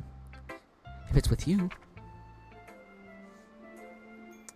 The raccoon. It happened in the dead of the night while I was slicing bread for a guilty snack. My attention was caught by the scuttering of a raccoon outside my window. That was, I believe, the first time I noticed my strange tendencies as an unordinary human. I gave the raccoon a piece of bread, my subconscious well aware of the consequences, well aware that a raccoon that is fed will always come back for more. The enticing beauty of my cutting knife was the symptom. The bread, my hungry curiosity. The raccoon, an urge. The moon in cement its place and reflects that much more light off my cutting knife. The very same light that glistens in the eyes of my raccoon friend. I slice the bread, fresh and soft. The raccoon becomes excited. Or perhaps I'm merely projecting my emotions onto the newly satisfied animal. The raccoon has taken to following me. You could say that we've gotten quite used to each other. The raccoon becomes hungry more and more frequently, so my bread is always handy. Every time I brandish my cutting knife, the raccoon shows me its excitement. A rush of blood. Classic Pavlovian conditioning. I slice the bread and I feed myself again. Okay, so that's just like feeding into a guilty hobby or something. The raccoon represents the urge, the knife, whatever, it gives you the urge. I was a little more daring with this one than yesterday's. I can see that. It's a lot more metaphorical. I don't know if it's my fault, but I can't begin to imagine what this poem is about. That's right. It's a bit closer to my preferred writing style. Using the poem as a canvas to express a vivid imagery and conveying emotions through them. Yeah, if I take it at face value, I can't even figure out what it's supposed to mean. Well, I think it's something that different people can relate to in their own way. I wanted to express the way it feels for me to indulge in more unusual hobbies. It's those sorts of things that I'm usually forced to keep to myself, so sometimes I enjoy writing about them. Why do you always keep them to yourself? Because they're embarrassing, and people would make fun of me. Don't you have anything like that, Nitrate? Well, yeah, I guess I do. Playing this game. I feel like everyone has a little something like that. The best we can do is respect each other and our individualities. Even if it's difficult sometimes and some things make us uncomfortable. After all, if I hadn't learned to embrace my own weirdness, I would probably hate myself. I might be ranting a little bit now, but I'm glad that you're a good listener. You're good at a lot of things. Writing, listening. There really aren't many people like you, Nitrate. That's exaggerating a bit. It's just how I feel.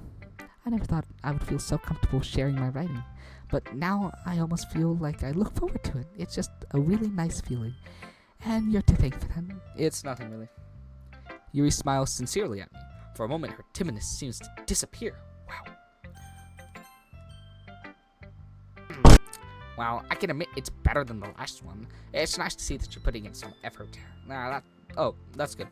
But I still don't like this at all. It's trying too hard to be serious. What do you mean by that? Poems don't need to be all deep sounding to express something. Yours is going to be so shit. I already know it. It's going to sound like you're forcing it unless you really don't suck at it. Also, don't even bother trying to write poems like this until you're on Yuri's level. Natsuki stops short all of a sudden. Don't tell me. Eh? No, that's a normal one. Eh? You're not just trying to impress Yuri, are you? What are you talking about? And keep your voice down. You know, Yuri would love this kind of angsty. Just because she's a talented writer doesn't mean I mean looks like I'm in trouble. I somehow struck a nerve through though what I did is beyond me. Yeah, wait, what did I do? I don't even know what I did. I am so done with you. Natsuki shoves the poem I handed her back over to me. Take your stupid poem. You wrote it for someone else. Don't even show it to me. Ouch. This is what I get for letting a young girl step into my business. Unless I was a mind reader, I was destined to be in the world of pain from the start. At least Natsuki wasn't really the girl I was trying to impress in the first place. Okay, he admits it. Although I think it completely depends on what you write. Oh, I didn't even get to see her poem. Wait, no. I wanted to laugh. We'll show Sayori. Monika's last because she's so fucking exhausted to talk to. Ooh, I like this one, Nitrate. It has some nice feelings in it. I'm glad. Does that mean it's better than yesterday's? Let me think. I don't know. I guess I like them both. That's not very helpful, you know. Well, I'm not very good at figuring out if poems are good or bad, but that's why I just go by my heart. If it makes me feel things, then it must be a good poem. I'm not sure that's exactly how it works. Then again, I guess conveying feelings is a pretty important part of this whole thing. Yeah, maybe. Honestly, I don't even know what kind of writing you like in the first place. Yeah, me neither. Ugh. Why don't you at least try giving it some thought? Aw, you want to write something for me? That's so sweet. Yeah, right. But you're always thinking about other people. You need to think about yourself once in a while. If you don't, you might end up getting hurt at some point. Eh? Well, I don't know. I don't really know what you mean, but I'll Try to keep it in mind. Right, whatever. Anyway, let's see. I guess I like happy poems. Wait, sometimes I like sad poems too. Sometimes a little bit of both. There's a word for that, right? What's the word I'm looking for? Melancholy? Bittersweet! Yeah, I guess that works too. Yeah! I like things that are happy and things that are sad. Happy and sad. I can't see you liking something sad today. Well, I like happy the most, but sometimes you have a little... When you have a little rain cloud on your head, a sad poem can give you the rain... can help give the rain cloud a little hug. And make a nice happy rainbow. Sorry, that's unexpectedly poetic. Eh? It is? Maybe I'm getting better at expressing my feelings after all. Thanks, Nitri. I should go write that down then. You can read my poem now, okay? Okay, fine. Something to read.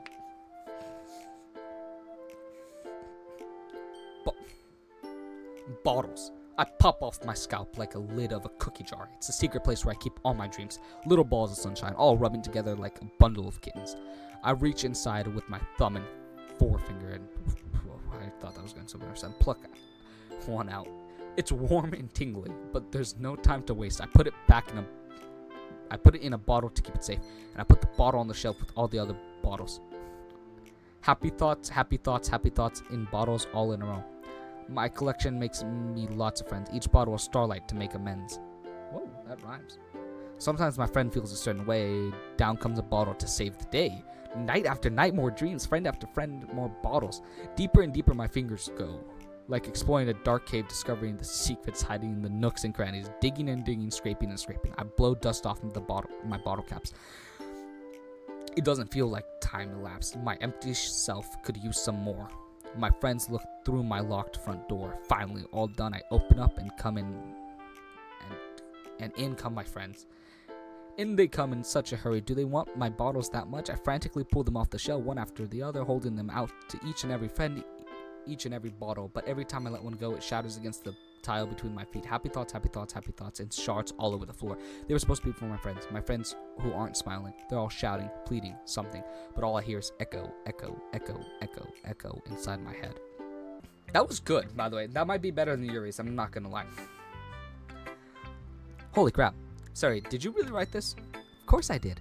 Didn't I tell you yesterday I was gonna write the best poem ever? Yeah, but, I mean, I didn't expect something like this coming from you. Monica taught me a whole lot. And I've been really in touch with my feelings recently. I see that. It's almost kind of creepy. Creepy?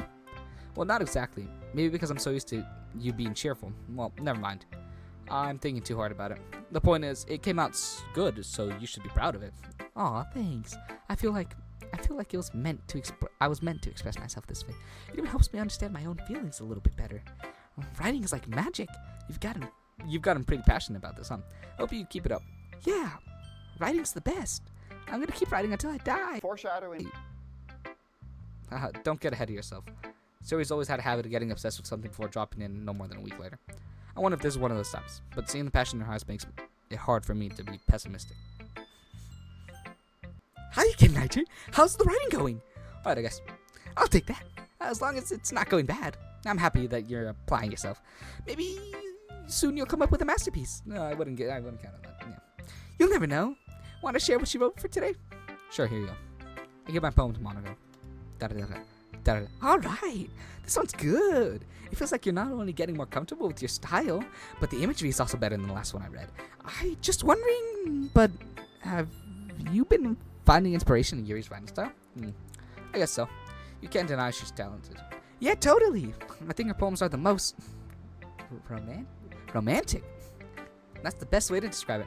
I don't know about that. That poem did not seem romantic in the slightest. She's like a totally different person when she picks up a pen. I noticed that too. Or when she's talking about literature, it's like a light turns on inside her. Sadly, it's hard to get much personal conversation out of her. Trust me, I've tried. Who knows what goes on inside that head of hers? I hope you don't mean that in a bad way. No, of course not. I just meant that I wish she didn't keep so much to herself. But still defending her like that. You must be pretty into her. Yeah? You completely misunderstood. Calm down. I'm kidding. Besides, I'm sure she's already got a boyfriend. Wait, really? Yeah, a fictional one anyway. What? Okay. Monica kind of whispers that last part to me. Oh. Yeah, a fictional one anyway. It's just a hunch, but Well, there's not really anything wrong with that. Surely, right? Oh, well, I know. I was just saying. But anyway, you want to read my poem now? No, I don't want you, by the way. I don't know why I said that. I like the way this one turned out, so I hope you do too. Alright, let's take a look. Okay, thank God. Save me. The colors, they won't stop. Bright, beautiful colors, flashing, expanding, piercing, red, green, blue, and endless cacophony of meaningless noise. The noise that won't stop, a violent, grating waveform, squeaking, screeching, piercing. Sine, cosine, tangent. What if someone hippie caught another hippie trip and I said have to do anything with this? Like playing a chalkboard on a turntable. Like playing a vinyl on a pizza crust. An endless poem of meaningless. Load me. What? What? What? What? Load me? What? What? It's even more abstract than your last one, huh? I guess it's just the way I write. I'm sorry if you don't like it. No, I never said that. It's just kind of a thing I've never really seen before, I guess. I kind of like playing with my space on the paper. Choosing where and how to space out words, I can totally change the mood of the poem. It's almost like magic. The way I wrote the lines short really makes it feel like they're trying to speak over the noise. I see. It's so hard for me to tell what it's about, though. Sometimes asking what a poem about isn't the right question. A poem can be as abstract as a physical expression of a feeling, or a conversation with the reader. So putting it that way, not every poem is about something. Anyway, here's Monica's writing tip of the day. Yay! Sometimes you find yourself facing a difficult decision. When that happens, don't forget to save your game. You'll never know when you might change your mind. What? Or when something unexpected might happen. What?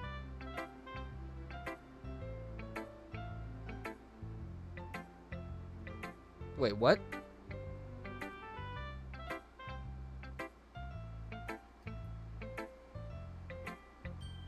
Breaking the fourth wall, okay. Wait, is this tip even about writing? What am I even talking about? Haha. That's my advice for today. Thanks for listening. Okay, everyone. We're all done reading each other's poems, right? I have something extra planned for today, so if everyone could come sit up front of the classroom. Is this about the festival? Well, sort of. Do we really have to do something for the festival? It's not like we can put together anything good in just a few days. We'll just end up embarrassing ourselves instead of getting any new members. That's a concern of mine as well. I don't really do well with last minute preparations. Don't worry so much. We're gonna keep it simple, okay? We won't need much more than a few decorations. Sayori has been working on posters, and I've designed some pamphlets we can give out during the event. Okay, that's great and all. But that doesn't tell us what we're actually going to be doing for the event. Sorry, I thought you heard about it already. We're gonna be performing. Performing? Monica? Yeah, we're gonna be having a poetry performance. Each of us are gonna choose a poem to recite during the event. But the cool part is we're also gonna let anyone else come up and recite poems too. Sayori's putting it all on the posters in case anyone wants to prepare ahead of time. Sayori, who's been coloring a poster, holds it up for us to see. Are you kidding me, Monica? You didn't start putting those posters up, did you? You didn't actually start putting those posters up, did you? Well, I did. You guys really think it's that bad of an idea? Well, no, it's not a bad idea, but I didn't sign up for this, you know. There's no way I'm gonna be performing in front of a group of people like that. I agree with Natsuki. I could never in my life do something like that. Imagining it, Yuri shakes her head in fear. Guys, no, Sayori, I understand where they're coming from. Remember that Natsuki and Yuri have never shared the poems with anyone until just a couple days ago. It's a lot to ask them to recite their poems out loud to a whole room full of people. I guess I kind of overlooked that. I'm sorry. But I still think we should give it our best. We're the only ones responsible for the fate of this club. If we start the event and put up a good performance, then it will inspire others to do the same. And the more people who perform, the better we'll be able to show everyone what literature is all about. Because eagles can fly. Yeah, it's about expressing your feelings, being intimate with yourself, finding new horizons, and having fun. That's right. And it's those reasons that we should we're all in this club today. Don't you want to share that with others to inspire them to find the same feelings that brought you here in the first place? Stop talking. I know you do. I know we all do. And if all it takes is standing in front of people in front of people of the room for 2 minutes and reciting, if all it takes is standing in front of the room for 2 minutes and reciting a poem, then I know you can do it. Natsuki and Yuri remain silent. Sayori looks worried. I guess that leaves me with no choice. I agree. I don't think it's too much to ask. I think that Sayori and Monica have been trying really hard to get new members. The least we can do is help them out a little bit. Well, maybe, but it looks like Natsuki doesn't have any arguments left. Okay, fine. I guess I'll just have to get it over. All right. Phew. Thanks, Natsuki. What about you, Yuri? Yuri dejectedly glances around at everyone else's expectant faces. I guess I don't really have a choice. That's everyone. You're the best, Yuri. This club is seriously gonna be the death of me. Foreshadowing. Oh gosh. You'll be fine, Yuri. But anyway, let's move on to the main event. I want each of you to choose a poem of yours. We're gonna... Oh my god. We're gonna practice reciting them in front of each other. No way. Monica, this is just too sudden. Well, if you can't recite your poem in front of the club, how do you expect to do it in front of strangers? Oh no. Don't worry. I'll start off to help everyone feel a little bit more comfortable. Can I go next? Of course. Now, let's see. Monica flips through her notebook to the specific poem she has in mind for herself. She then stands up behind the podium. The title of this poem is The Way They Fly. Ahem. Monica begins reciting her poem. Her clear, confident voice fills the room. More than that, her inflection is pristine. She knows exactly how to apply motion behind each line she recites, bringing the words to life. Is this something she's done before? She simply, she was in the debate club, so I'd assume she's done this in front of people before. Come on. I glance around me. Everyone has their eyes on Monica. Sayori looks amazed. Yuri has an intense expression on her face that I don't understand. Finally, Monica finishes recitation, whatever. The four of us applaud. Yay. Monica takes a breath and smiles. That was so good, Monica. Thank you very much. I was just hoping to set a good example. Are you ready to go next, Sayori? I'll go next. What? Yuri's fired up all of a sudden. Yuri clutches a sheet of paper between her hands and stands up. Keeping her head down, she walks quickly over to the podium. This poem is called... Yuri anxiously glances at each of us. You can do it, Yuri. It's called Afterimage of a Crimson Eye. Yuri's voice shakes as she starts reading the poem. Just a moment ago, she practically refused to do this. Why is she suddenly putting in so much effort? As Yuri gets past the first couple lines, her voice changes. It's almost like what happens when Yuri gets absorbed into her books. Her quivering words transform into sharp syllables. A fierce, confident woman. This poem is full of twists and turns and structures that emulates itself perfectly with time. This must be a rare glimpse of the world on fire. Yuri keeps it concealed in front of her head. Suddenly, she's finished. Everyone is stunned. Yuri snaps back to reality and glances around her, as if bewildered even herself. It's up to me to save the situation. I'm the first to start applauding. Everyone joins me afterward, and we give Yuri the recognition she deserves.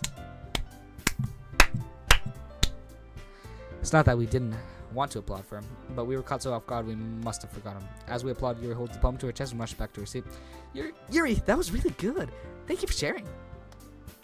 Looks like Yuri's down for the count. Okay, I guess I'm next then. So Yuri hops out of her chair cheerfully and walks over to the podium. This one's called My Meadow.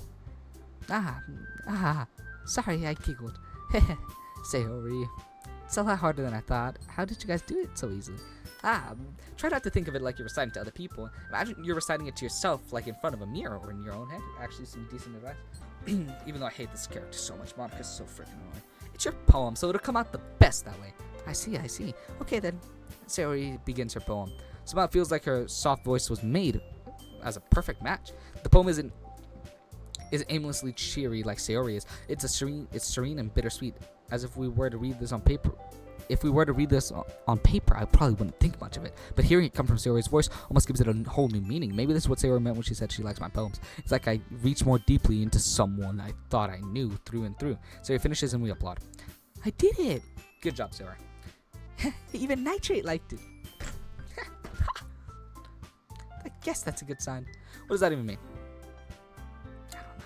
It came out nicely, Sayori. The atmosphere of the poem fits you really nicely. But it might be that other poems wouldn't work quite as well with that kind of delivery. Nah, I don't really understand. In other words, I've seen poems of yours where that sort of gentle delivery wouldn't work as well. They might need a little more focus behind them depending on what you're reading. Oh, I know what you mean. I've been practicing this kind of thing. It's just embarrassing to do in front of everyone. Then next time I'm gonna make you pick a poem that challenges you a bit more. We don't have much time before the festival, you know? Okay. Now who's next? Natsuki? Don't make me go before Nitrate. It's not like I can compare to you guys anyways. Might as well let Nitrate lower everyone's standards a little before I have to do it. Natsuki? It's fine. I might as well get it over with. But it's not like I have much of a selection of what to read. I'll just have to go with what I wrote for today. I stand up and step in front of the podium. Everyone has their eyes on me, making me feel incredibly awkward. I recite my poem. Since I'm not exactly confident in my own writing, it's hard to put my energy into it. Despite that, once I finish, I receive no applause anyways. So I'm not really as good as everyone else. Don't worry about it so much.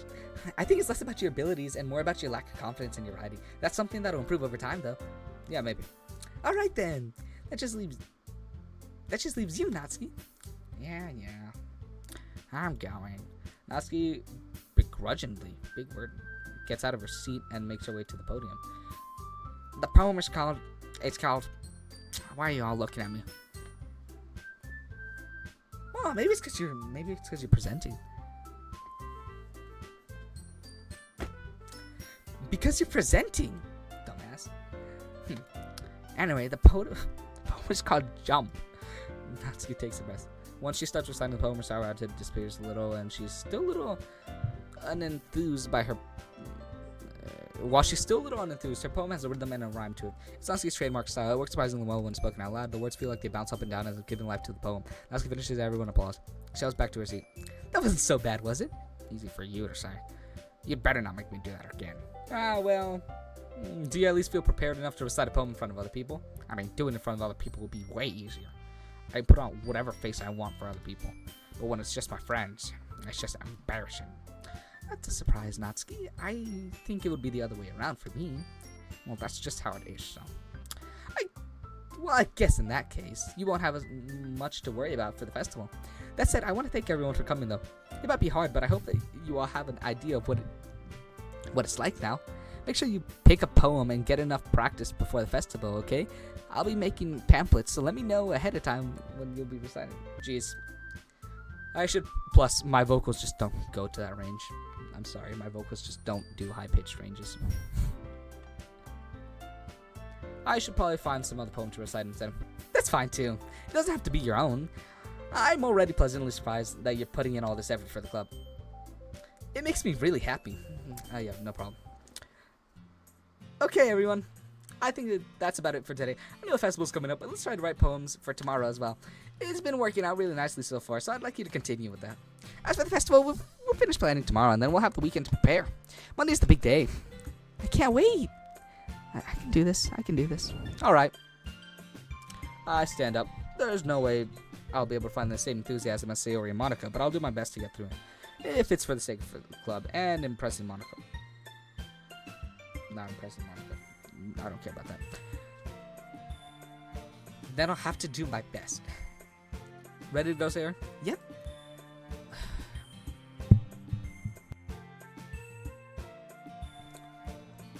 Look at you two, always going home together like that. It's kind of adorable, isn't it? Jeez, guys, don't make such a big deal about it. It must be a little nice, though. Well, how am I supposed to respond to that? It's okay, Nitro, you don't have to say it. Whatever, let's go, ready. I walk home with Sayori once more. Even though it's only been a few days, how long has it been? It's been over an hour, and I'm just getting done with this act. Even though it's only been a few days, a lot of things have already changed. But today, Sayori's being a little quieter than usual on the way home. Hey, Sayori. Sorry, I was spacing out. No wonder. I was thinking about something from earlier. I like how we get to... Sayori fumbles with her words. So let's just say that one day Yuri asked to walk home with you. Huh? What would you do? What kind of question is that? You're kind of putting me on the spot here. I will. I see.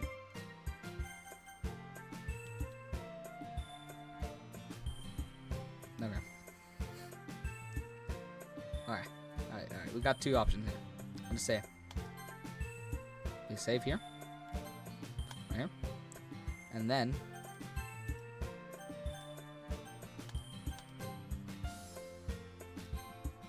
we save here. Okay. Let's load right here. Sayori, you really think I'll ditch you for Yuri? Eh? But she's so beautiful and smart. Jeez. I already see her in the club every day. Besides, you always seem to really like going home together. I wouldn't just ruin that for you. You're so silly, Nightshade. Oh, silly goose. You think about me too much sometimes. Yuri would deserve it if she wanted to, so. Sorry, I've already made up my mind. I really can't figure you out sometimes. Sorry.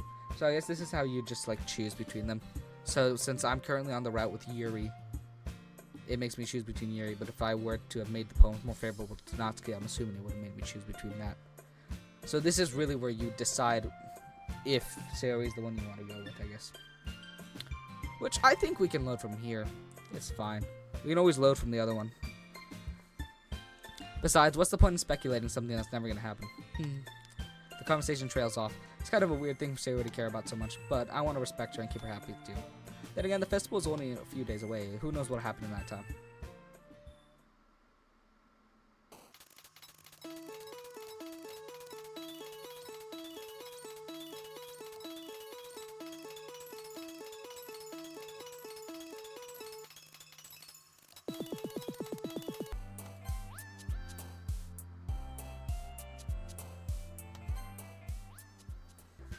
Oh man, I'm the last one here again.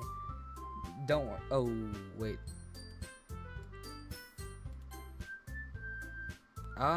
What should the main save slot be really? It works here. Were you practicing piano again? Yeah. You must have a lot of determination.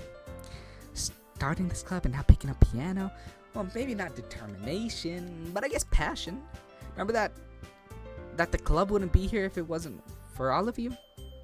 And I'm super happy that... Oh my god, bro. I'm like too tired to do Monika's voice accurately anymore. Like, actually. I'm super happy that you're all willing to help out for the festival, too. I can't wait for the festival. It's gonna be great. Eh? Weren't you complaining about it just yesterday, Natsuki? Well, yeah. I'm not talking about our part in the festival, but it's a whole day of school where we get to play and eat all kinds of delicious foods. You sound a bit like Sayori all of a sudden. Monika, do they usually have fried squid? Squid? That's a pretty specific thing to look forward to. Oh, come on. Are you saying that you don't like squid? You, of all people. Well, what does that even imply? I didn't say I don't like it. Besides, what do you mean by you, of all people? Because it's right in your name. Monika.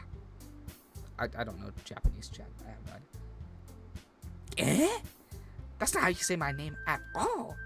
Also, that joke makes no sense in translation. Yeah, oh my gosh, she was a little angry though.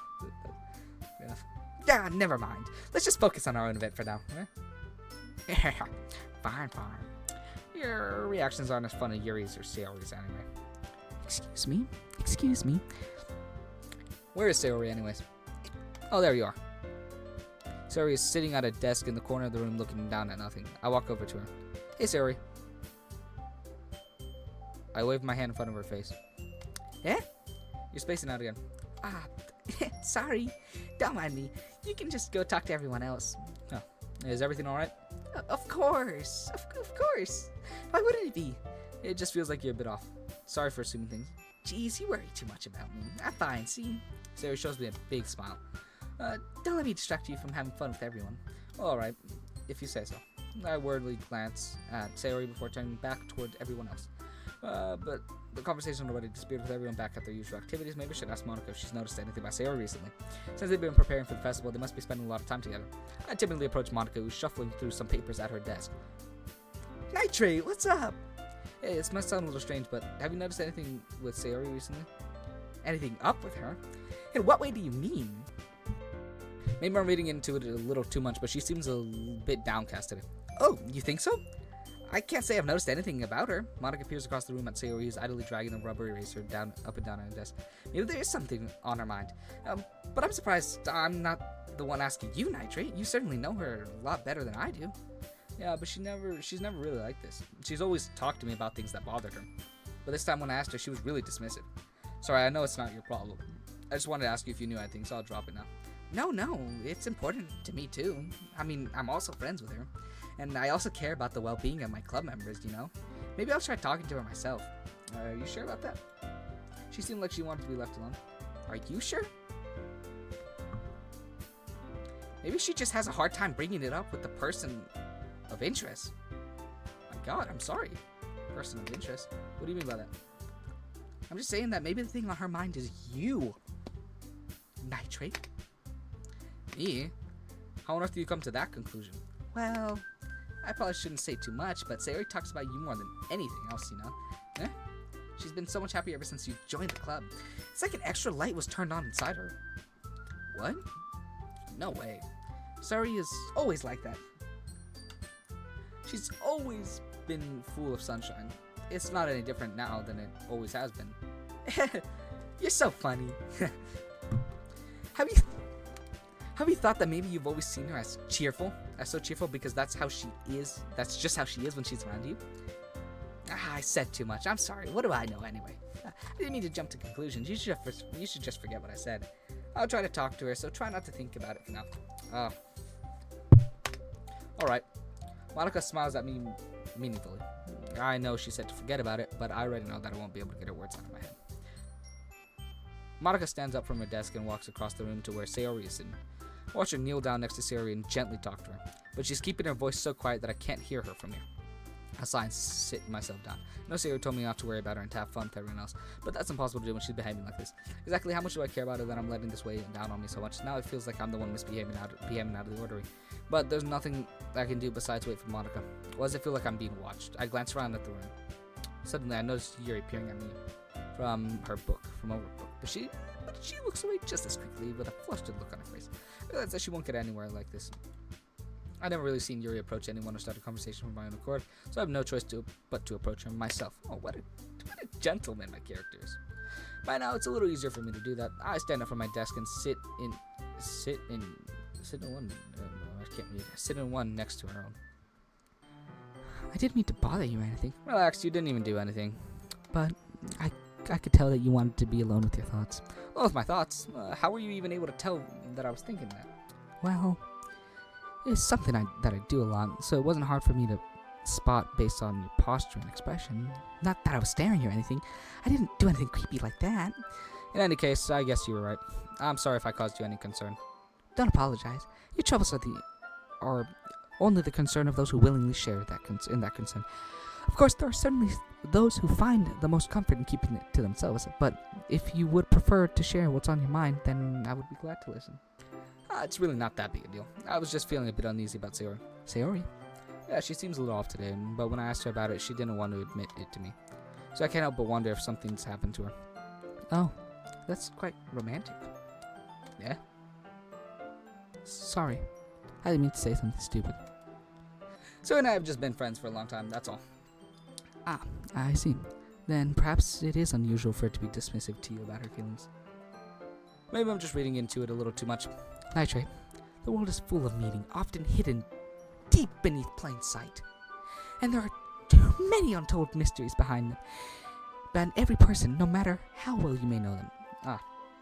So you think that there might be something behind it after?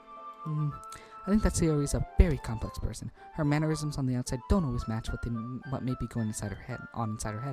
She may not always know what she wants. I noticed her strange behavior today too, and I also feel some concern for her. But in your case, it looked like she was fully occupied in your thoughts, wasn't she? Well, I guess that was the case. Sayori, she really means a lot to you, doesn't she? I guess, but you don't need to put it that way. We're just good friends, that's all. Yuri suddenly looks deeply into my eyes. Her expression is gentle and curious as if she was searching for something. That's not what this looks like. This looks concerned. Embarrassed, I avert my gaze.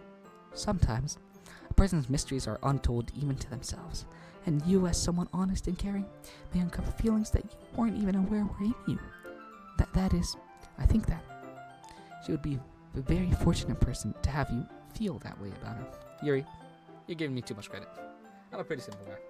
So I think I'm pretty good at understanding my own feelings. I'm not nearly as sophisticated as you. Ah, oh, that was like a backhanded compliment. That's not a compliment, is it? Damn!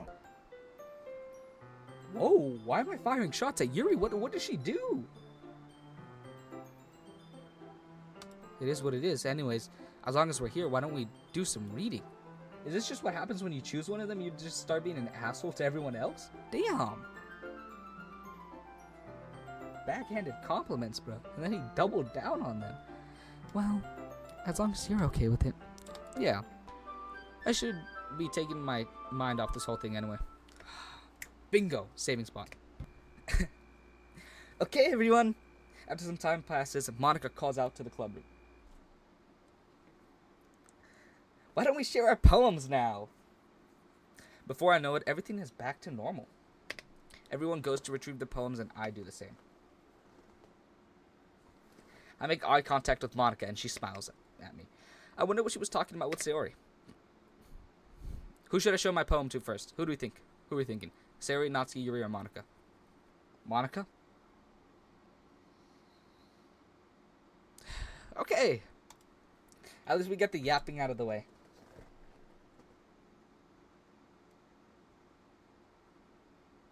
Don't ever say my name with that after it, please.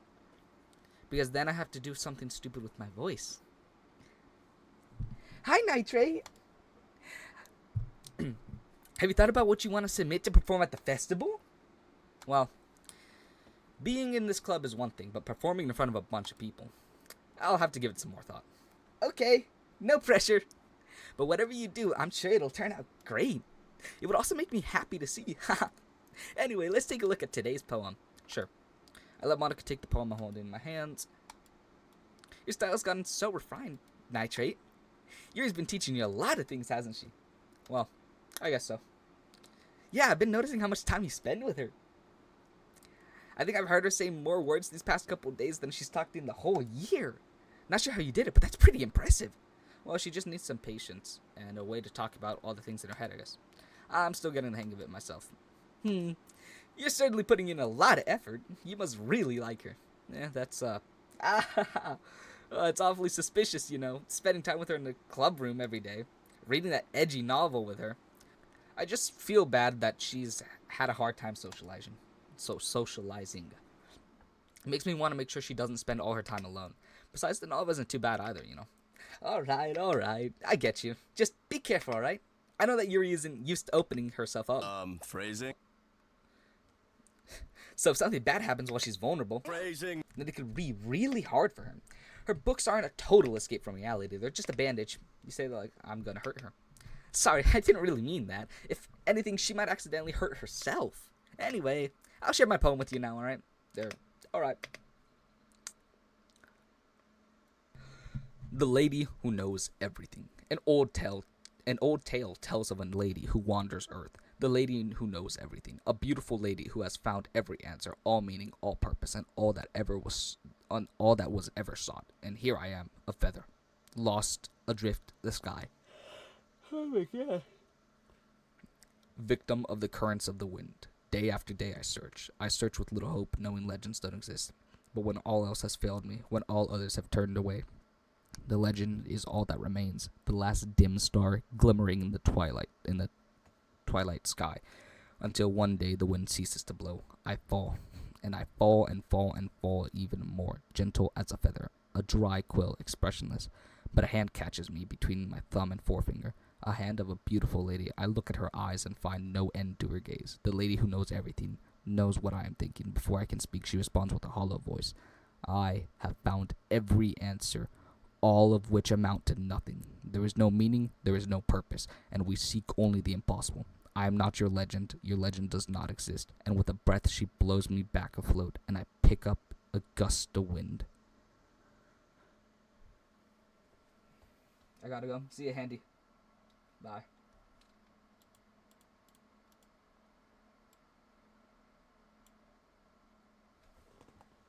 Yo, silly, thank you for the star.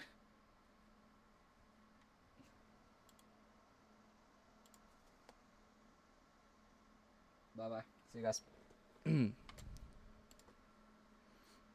You know, I feel like learning and looking for answers are... I feel like learning and looking for answers are the sort of things that give life meaning. Not to get too philosophical or anything, but it was kind of on my mind, so that's why I wrote about it. I see. I never really put much thought into it. In a way, it's almost paradoxical. Because if we all had the answers, wouldn't the world start to lose its meaning? You know, there's one thing I noticed. It seems like everyone in the club prefers writing about things that are more sad than happy.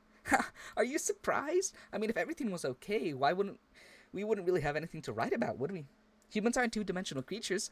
I think you know that better than anyone. You mean one-dimensional? Ah, yeah, that. Anyway. Here's Monica's writing tip of the day. Are you ever too shy to share your writing because you're afraid that it's not good? It can be really disheartening to get a lukewarm response to something that you put so much into, but if you find other people who enjoy writing, then sharing becomes a lot easier, because instead of just telling you that your writing is good or okay or bad, they'll want to focus more on everything that went into it and the things that you can work on. It's so much more encouraging that way, and it will make you want to continue improving. It's almost like having your own little literature club, don't you think? That's my advice for today. Thanks for listening. Who's next? Nazi? How are you managing to choose the worst ones over and over again? Okay. Yeah. Oh, no thanks. You didn't even... Next. Oh, shit, that was short. Let's go. Okay, Sayori or Yuri? Sayori? Uh-huh. No, I said Sayori, not Siri. Jesus. Just as dumb as her, bro. I'm sorry, I didn't mean that. I love you, Siri. It's nice, I guess. Come on, I can already tell you don't like it. Well, you don't need to worry about what I think. After all, you wrote this for someone else, didn't you? Probably Yuri. I didn't write this for anyone specifically. Maybe. That's not really what I meant, though. But it's okay. You're making new friends just like I was hoping. That makes me really happy. And you're happy too, right? In this club. Well, of course I am. Good. That's all that matters to me. Thank you, Nightshade. Sorry. Is there something wrong? Huh? No, nothing. I'm just a little tired today. Alright. Just tell me if you need anything. I will. Don't worry about me, okay? You can go play with everyone else now. If you insist. Yay! I'm gonna go home a bit early today. Sorry? Tell Monica I wasn't feeling well, okay? I'll see you tomorrow. Before I can say anything else, Sayori cheerfully walks out of the classroom humming to herself. Alright, one person left. The one I always go first, but, you know, we made her go last today. That's great. Nitrate, your writing has only improved in these last few days. Every poem you've shown me has been nothing short of spectacular. I can really feel the emotions. I'm a bit envious even. I don't think it ever came to me this naturally. Yuri, that's the wrong way to put it. This never did come to me naturally to me, but I've been able to improve so much thanks to you. You're really the example I was chasing after. Is that so? Yuri gently smiles to herself. This feeling, I'm so glad I got the chance to share my writing. I never thought I would feel like this. I remember you mentioning that yesterday. I can't believe that you're so good at something you've never even shared with anyone. It's kind of a shame. Maybe, but it's not like I really had a choice. What do you mean? Well, Yuri smiles sadly. Nitrate, during lunchtime, I eat all by myself. Did you know that? It's a great time to find a quiet spot and do some reading. In fact, I always have some books with me. You could say I really enjoy reading. Well, that's one way to put it anyway, but books are so full of amazing and inspiring people.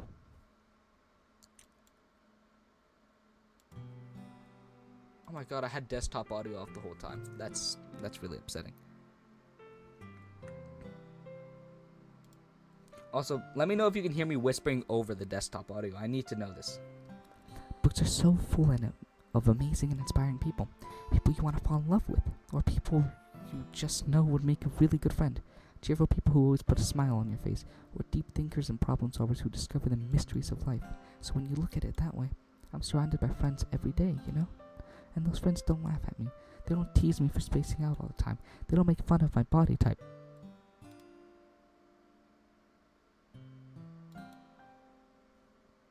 Who would? Actually, who would?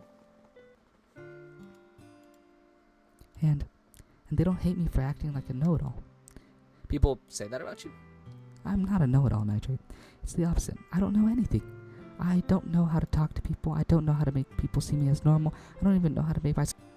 I don't even know how to make people make. I don't even know how to make myself happy. I have all these feelings, and all I can do with them is read and write. But it wasn't until now that I started sharing it with you, and that I really understood what I was missing all this time. But I haven't really even done anything. No, that's wrong. Just being patient and respectful. That's really important to me. I know I'm a difficult person, Nitrate. I speak too slowly. I second-guess myself all the time. I read too deeply into things. But every time, you've always treated me just like anyone else. It's so rare that I feel comfortable with myself when I talk to others. But that's why every time I talk to you, I just feel really happy. I see. Well, I treat you how you deserve to be treated, Yuri. Ooh. And if other people don't see it that way, then, whoa, screw them. Damn. Okay. Alright. My character's a little defensive. Nice. I mean, I joined this club hoping I would make friends, and I would say I've had at least one success. Wouldn't you? If you put it that way, yeah. We really are friends now, aren't we? Yuri puts her head in her hands. But this time she's smiling as she does it. Do you want to show me your poem? Yeah, I do. Let me get it for you. Oh, part 2. We get an extension. Nice. Ghost Under the Light, Part 2. The tendrils of my hair illuminate beneath the amber glow bathing. In the distance, a blue-green light flickers. A cone figure crosses its path, a silhouette obstructing the eerie glow. My heart pounds, the silhouette grows. Closer. I open my umbrella, casting a shadow to shield me from visibility, but I am too late. Oh my gosh. I don't know why I can't do that voice without yawning. He steps into the streetlight. I gasp and I drop my umbrella. The light flickers, my heart pounds. He raises his arm. Time stops. The only indication of movement is the amber light flickering against his outstretched arm. The flickering light is in rhythm with the pounding of my heart, teasing me for succumbing to this forbidden emotion. Have you ever heard of a ghost feeling warmth before? Giving up on understanding, I laugh. Understanding is overrated. I touch his hand, the flickering stops. Ghosts are blue-green. My heart is amber. I have no idea what the hell that conveys, but okay. Finishing the poem, I start to hand it back to Yuri, but instead of taking it from me, she looks away. Do you dislike it? No, of course not. I just don't really know how I should respond. Despite Yuri's poems usually being cryptic, it wasn't hard to figure out what this one was about. What? It wasn't? I feel like it was pretty damn hard to understand. I don't know if I'll be able to explain this one. That's fine. I understand this one. So my character can't understand the easy, simple ones that I can understand, but the moment I can't understand when he understands it perfectly. Like, what? Yuri is having an even harder time speaking than usual. Does this one mean a lot to you? Yuri nods. I'm not really good with words, but I'm happy that you shared it with me. So thank you, and I hope we keep spending time together. Despite my inability to make eye contact, I see a faint smile emerge on Yuri's lips. I once again tried to hand the poem back to her, but instead Yuri gently takes my hands and pushes them back towards me. I hesitate in response to her warm touch. You can... the poem is... Once again, Yuri fails to form a complete sentence. You mean I can keep it? Yuri nods. I'd love to. Again, Yuri faintly smiles, as if she doesn't want me to notice. You always make me feel nice. I know I'm not good with people, but I hope that I can return the favor sometime.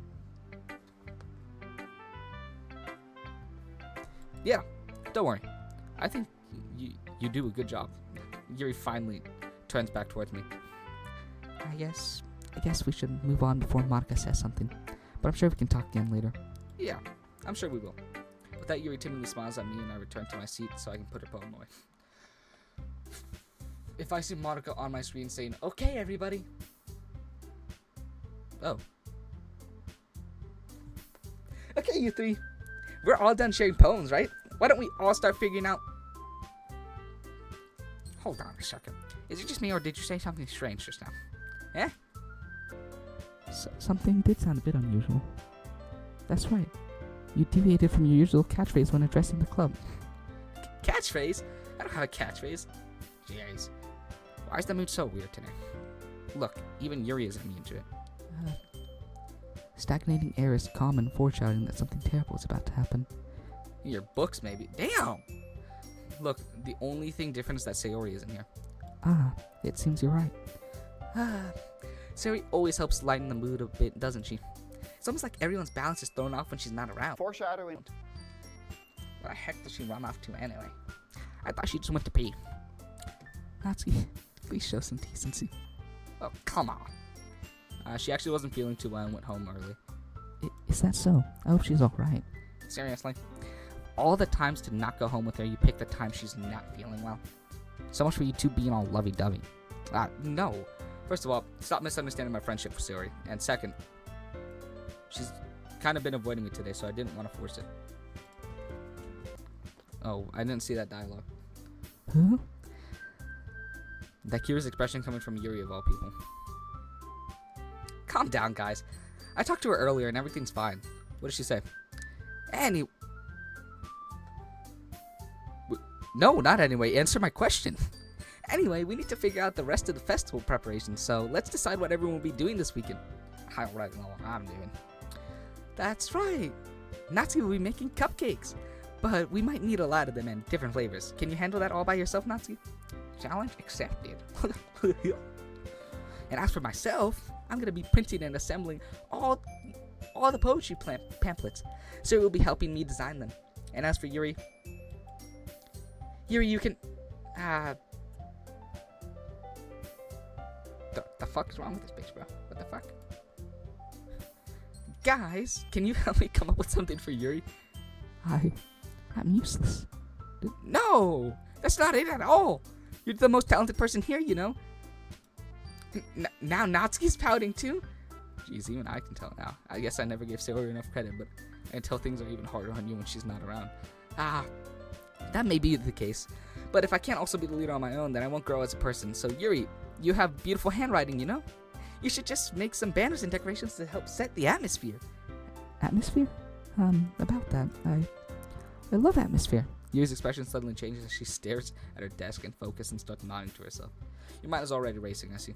That's great. That's great. You'll be a wonderful help, Yuri. But anyway, that just leaves you, Nitrate. The one who is truly useless. Don't say that. In fact, both Natsuki and Yuri have some pretty heavy tasks to handle. It would probably go a long way to give one of them a hand. You could always help me. You could always help me out as well. I would be really appreciative of that.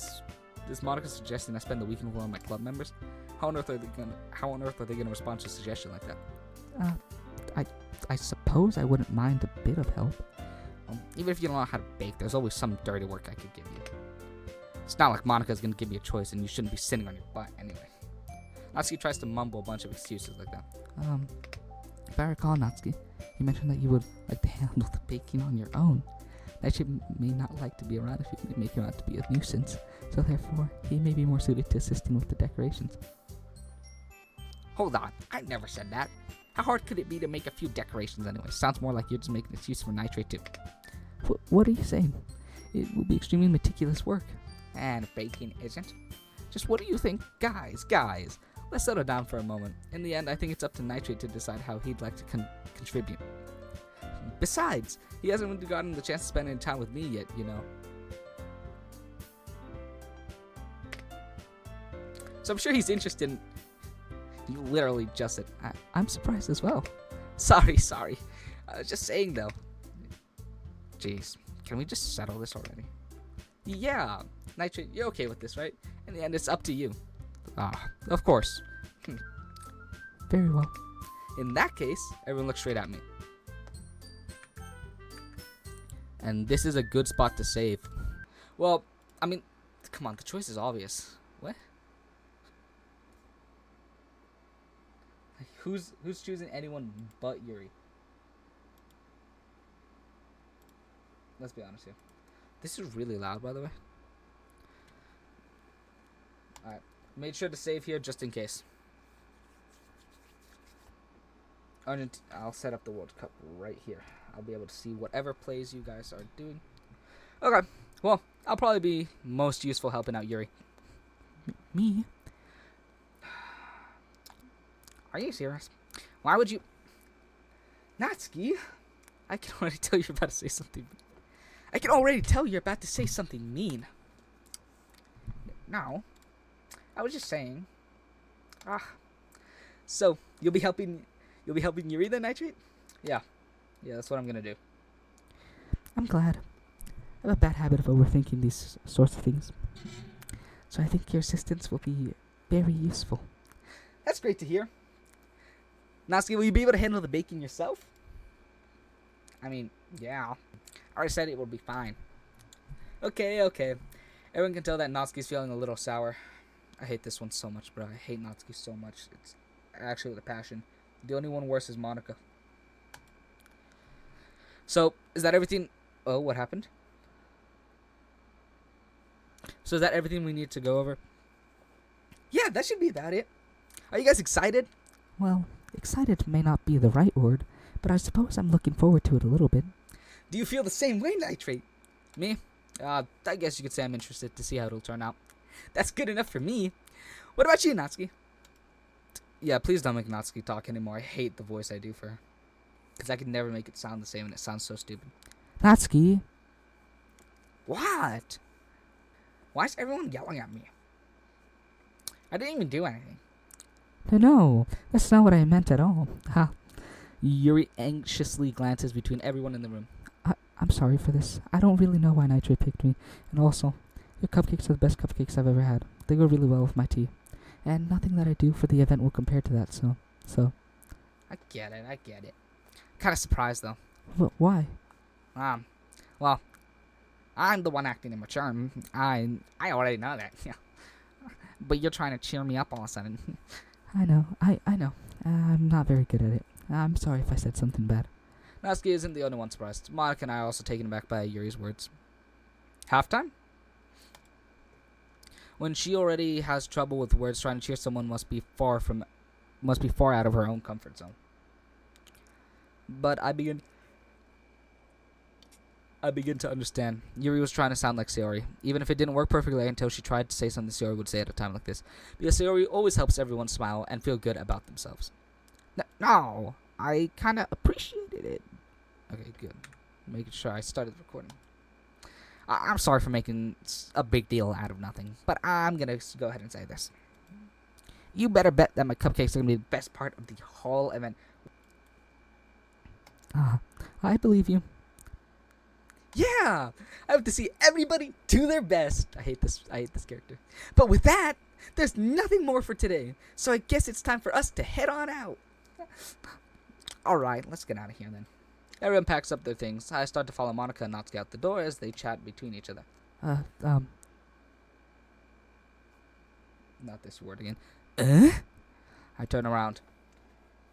Sorry. I realized that I don't have any way of contacting you this weekend. Oh, you're right.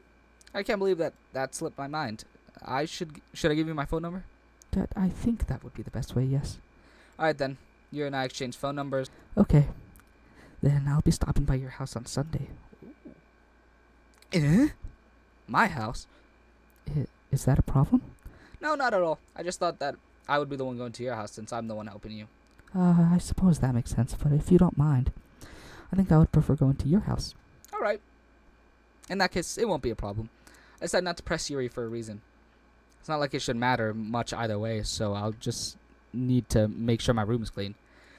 I hope I manage to make myself useful in some way. I'm not nearly as creative as you are. Don't underestimate yourself, Nitrate. I think that will make a very productive team, even if you only chose me because you felt bad or something. Wait, you don't actually think that, do you? I don't know. It's difficult to come up with any other reason you may have chosen me. You're forgetting the one reason with the most common sense. I chose you to help you because that's what I want to do. But Yuri thinks to herself with an extremely tense expression. Yuri, you're overthinking this. You wanted me to point out when you're overthinking, right? I didn't realize. I'm telling you. Oh shit. Oops. Oops, wrong voice. Why'd I do that? I'm telling you I want to. That's all there is to it. Do you believe me? I Yuri thinks really hard. really hard again. She looked straight into my eyes for a long while. I believe you. As if it took her tremendous effort, Yuri finally says that and relaxes her expression. And I'm really looking forward to Sunday. Yeah, I am too. After that exchange, I make my way out the door and Yuri follows. I can't believe this. Yuri is going to be coming to my house on Sunday. Oh my gosh, that beautiful wig on that guy, bro. My anxiety shoots through the roof. Even though I've gotten pretty used to handling her at this point, there's no telling what might end up happening when we're outside of school.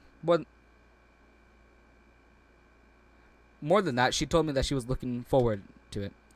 Is this the chance I have to make something happen between us? Or is it too early for that? Only time will tell. But until then, I won't be able to take my mind off it. I seriously can't wait. It's already Sunday. In one frame? Oh, you know what? That makes sense, because I don't have to go to the literature club or anything over Saturday or on Sunday. So, yeah. My character just slept through the whole last day. Can I ask you a question? Yeah, go ahead. I've been getting increasingly anxious about Yuri's up-and-coming visit. I keep telling myself that there's no reason to be nervous, but it doesn't help much. Yuri is clearly an introvert and also an intimate person in general. There's no doubt that she'll open up a bit when it's just the two of us. Meanwhile, we've been texting occasionally. We've even been texting occasionally. She was extremely apprehensive at first, but it wasn't long before I was already learning more about her. Putting Yuri aside, I haven't heard a thing from Sayori since she left the club early the other day. It's not like we text each other all the time or anything, but I've been worried about her in the back of my mind. Between what Sayori said and what Monica said, is it really okay for me to put Sayori's feelings aside when she might need me? Damn. Sayori's house is nice, bro. I decide to visit Sayori before Yuri comes over. Rather than asking, I simply tell her I'm coming over, much like we've done in the past. Once I reach Sayori's house, I knock on the door before entering in myself. Again, we used to play so often that we've made it a habit of simply entering each other's houses like we were family. I don't think even family does that, my G. Pretty sure most family members knock. The house is quiet. Sayori isn't anywhere on the first floor, so I assume she's up in her room. It's already strange of her not to run down and greet me. I head up to the bedroom where I finally find her. Sayori? Okay. Hi, Nitrate. I sit down in her room. Sayori forces a smile, but it's easy to tell that she's different. There's a minute of silence between us. You haven't come over like this in a long time, haven't you? I guess you're right. It has been a long time. Not much has really changed, has it? Sayori's room is as messy as it's always been. Messy? That's messy? That's not messy at all, by the way, chat. There's like a shirt right here and like 2 clothing items right here. That's not messy. I also recognize the same stuffed animals and wall decorations that she's had for years now.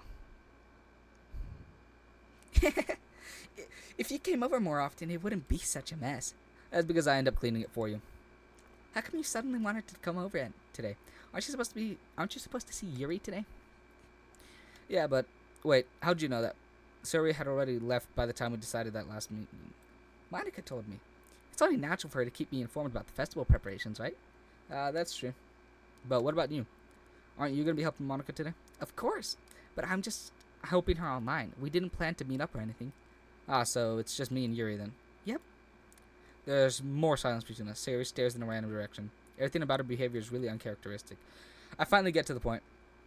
I just wanted to see how you're doing. After you left on Friday. When something's wrong, you can't hide it from me. I know you too well. So, Sayori smiles, shaking her head. That's no good, Nitrate. Why can't we just... God damn it, I skipped it. Oopsie. This is all my fault. If I didn't get so weak and accidentally express my feelings, if I didn't make that stupid mistake, then you wouldn't have been worried about me at all. You wouldn't have come over here. You wouldn't have been thinking about me right now. But this is just my punishment, isn't it? I'm getting punished for being so selfish. What? I think that's why the world decided you have to come over today. It just wants to torture me. Sayori. I grab Sayori by the shoulders. What on earth are you saying? Are you listening to yourself right now? I know something happened to you. There's no other explanation for you to be like this. So, tell me already. Until I know, I won't be able to stop thinking about it. Sayori gives me an empty smile. You really put me in a trap, Nightshade. But you're wrong. Nothing happened to me. I've always been like this. You're just seeing it for the first time. Seeing what? What are you talking about, Sayori? You're really just gonna make me say it, aren't you, Nitri? I guess I have no choice this time. The thing is, I've had really bad depression my whole life. Did you know that? Why do you think I'm late to school every day? Because most days I can't even find a reason to get out of bed. What reason is there to do anything when I fully know how worthless I am? Why go to school? Why eat? Why make friends? Why make other people put their energy into caring? Put their energy in caring. Go. Why make other people put their energy in caring to waste by having them spend it on me? That's what it feels like. And that's why I just want to make everyone happy without anyone worrying about me. I'm in shock. I can't even figure out how to respond. How is it possible that Sayori kept this from me the entire time that I've known her? Does she really want that badly for me to just not think about her? Oh. Why, Sayori? Why is it that you've never told me about this? It almost feels like I've been betrayed as your close friend. Because if I knew, I would have done everything I could to support you, even if there's only so much that I could do. I would have tried a little bit harder to make every day a little bit better for you. That's why I'm your friend. All you had to do was tell me. You don't understand at all, Nitrate. Why do you think I didn't tell you? Because if I told you, then you would have to waste effort caring about me instead of doing important things. I don't want to be cared about. It's bittersweet when people try to care about me. It feels nice sometimes, but it also feels like a bat being swung against my head. How do those two correlate? That's why I wanted so badly for you to make friends with everyone else. Helping everybody be happy together is the best thing for me. But then I discovered something else too. Seeing you make friends, get closer with everyone out in the club, it feels like a spear going through my heart. So that's why I decided the world just wants to torture me. Every path leads to nothing but hurt. You're right that I don't understand, but I don't understand your feelings at all, Sayori. But I don't need to understand. Whatever it takes for me to help you stop hurting, that's what I'll do. No, Nitrate. There's nothing. Nothing at all. The only thing that could have helped is if everything could be like it always was. But I was selfish. I finally showed you what a horrible person I am. Tears streaked down Sayori's face. I made you join the literature club because I was selfish, and I was punished by my heart hurting in a way that I couldn't understand. Now you came here, and I made you hurt too. I'm just weak and selfish. That's all I am. And that's why I'm gonna accept these punishments. Because I deserve every last one. Without thinking, I once again grabbed Sayori's shoulders. This time I pull her into a tight embrace. Just Nitrate. Sayori, I don't care if you feel selfish. Oh my God. I'm really happy that you convinced me to join the club. Seeing you every day makes it worthwhile enough. If I make friends with everyone else, that's just a bonus. But please never underestimate how much I care about you. I wouldn't have it any other way. Nitrate. Sayori isn't hugging me back. Despite my arms being wrapped around her, Sayori's arm remain at her side. She starts sobbing next to my ear. No, don't do this to me. Please don't do this. Nitrate. Sayori barely manages to speak between her sobs. I don't know if I'm doing the right thing, but all I want is for her to know that I care. If you have it in you to call yourself selfish, then you have to let me be selfish too. No matter what it takes, I'll figure out what needs to change. I'll make these feelings go away, and if there's anything that you need me to do, then you'd better tell me. I'll get mad if you don't. I don't know. I don't know. I don't know. Gently, Sayori finally puts her arms around me in return. I don't know anything. It's all really scary. I don't understand any of my feelings, Nitrate. The only time I'm not feeling nothing is when I'm feeling pain, but your hugs are so warm. And that's really scary too. Sayori lets me go. As she does so, I let her go as well. The festival is tomorrow. Yeah. It's gonna be fun, right? Yeah. How would you like for me to spend it all with you? It's what I want. I promise. I think that would be nice then. Yeah. Sayori wipes her eyes. If I could spend the whole day here, I would. Of all days, this has to be the one where I have other plans. Maybe I should cancel. No, don't.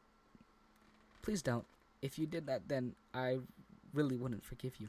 But it's almost time for Yuri to meet me at my house. At the very least, do you want to come along and help out? It would be fun. To my surprise, Sayori shakes her head. I'm sorry. I don't know if that would be very good for me today. You understand, right? Uh, it's kind of hard for me to fully understand, but I'm trying my hardest. It's okay. Don't worry too much about it. I'll see you tomorrow, okay? Alright. I look forward to it. I say goodbye to Sayori and exit her house. On the way home, I find myself still feeling uneasy. But it's hard for me to keep thinking about it when Yuri is about to come over too. I think Sayori is right. I shouldn't be worrying too much, and we're definitely going to have a great time tomorrow. I should just focus on what's ahead of me. As I approach my house, I see something that makes me feel a moment panic. Yuri? Ah, thank goodness. You're a little early. Sorry, I wasn't home yet. Were you waiting for a long time? No, I just got here. But I started to get really nervous when nobody answered the doorbell. You always could have texted me. If I had known, I would have reassured you and hurried more on my way home. I suppose that's true. I didn't think of that for some reason. Should be common sense to do that, but I decide to ignore it. Anyway, let's go inside. I see you brought a lot of stuff with you. That's right. And did you manage to find everything I asked you to buy as well? Yeah, pretty much. At least I hope I got everything right. I'm sure it'll be fine. Okay, wait. My room's pretty nice. Okay. I mean, the TV's a little small. Oh, I see a keyboard and a mouse. Okay. Keyboard looks a little weird. It's got a space right here, but that I'm assuming that just means it's a full-size keyboard with a keypad. I take Yuri to my room. The first thing she does is glance around curiously, which makes me feel anxious. It's so clean. I cleaned it before you came over, so. That's very considerate of you to do. No, I would be really embarrassed for my room to be a mess while you were here. Well, I do enjoy cleaning. I would have gladly helped you clean. That would be even more embarrassing. Wait, don't look in there. I snatched Yuri's wrist, which was in the process of opening a desk drawer of mine. What? What? I'm sorry. I wasn't thinking for some reason. I was just spacing out. It's fine. I let go of Yuri's wrist. She puts both her hands firmly in her lap as if she's making sure she's keeping track of them. So,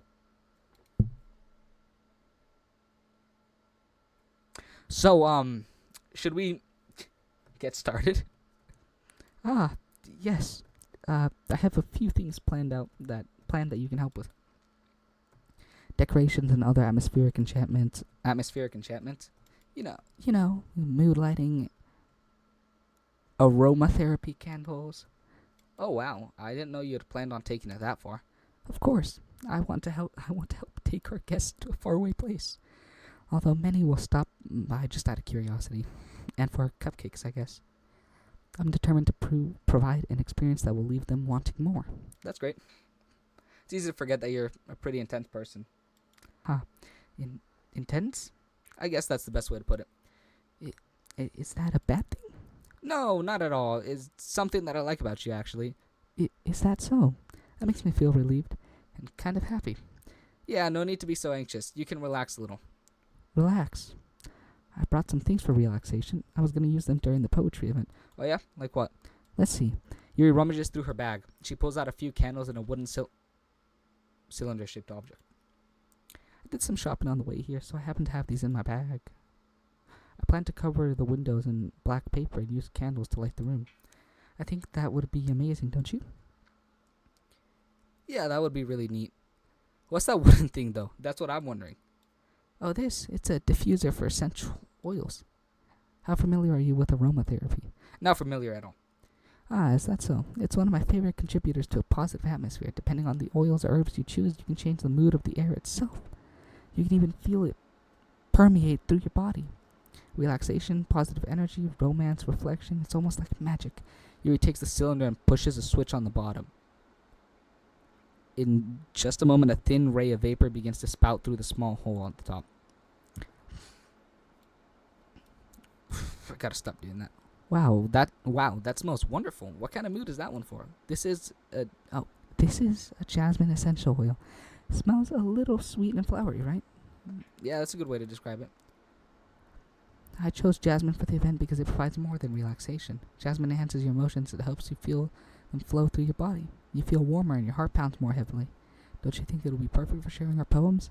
Does sound suitable, but you seem to know a lot about this, so I'll trust your opinion with anything. Yuri smiles gently, clearly enjoying herself. She again reaches into her bag and pulls out several spools of thin ribbon.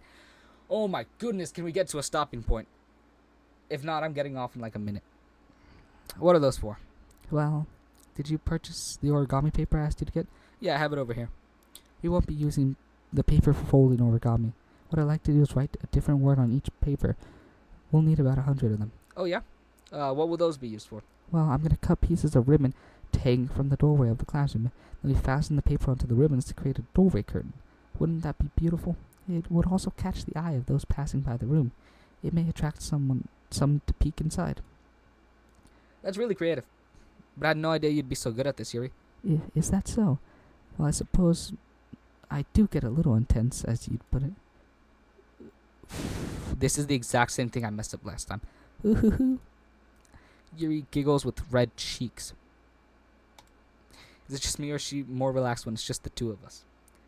Or maybe it's the excitement she feels from sharing something that she enjoys. Here's a marker, Nitrate.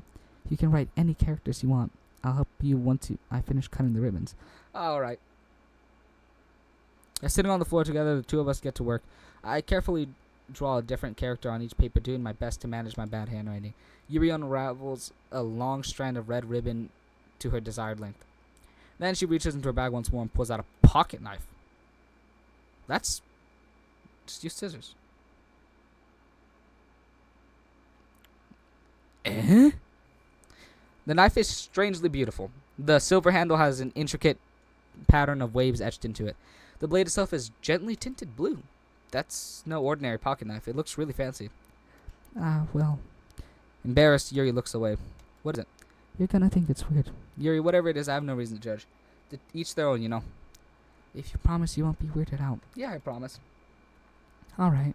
Thing is, I'm kind of into knives. Oh, okay. Oh, that's not that bad. They're just so pretty. I can't help it. I don't know what it is. The combination of the craftsmanship and feeling of danger, maybe. Ooh, what am I saying? Please don't think I'm weird for this. You're laughing. You're laughing at me. No, I'm not laughing at you. It's just funny how nervous you got about sharing. It's, well, an interesting thing to be into, I guess. But I think it kind of suits you. Suits me. Yeah, it's kind of intense. Besides, it's really cool looking. It's a really cool looking knife. I can't deny that. It is, isn't it? Yuri relaxes her expression once again. Would you like to hold it? Sure, I'll check it out. Yuri carefully hands me the knife with the handle facing me. I take it and turn it around in my hands. It feels heavy and extremely solid. Where do you even get a knife like this? Curious of its sharpness, I feel the point of the knife with my index finger. Ow! Oh my god. I'm a fucking idiot. What the hell? Nitrate! Why did you do that? I didn't expect it to be that sharp. I barely touched it at all.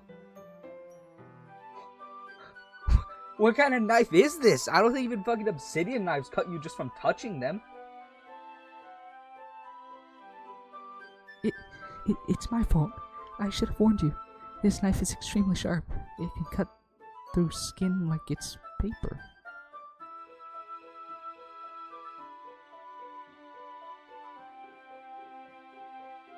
What? What?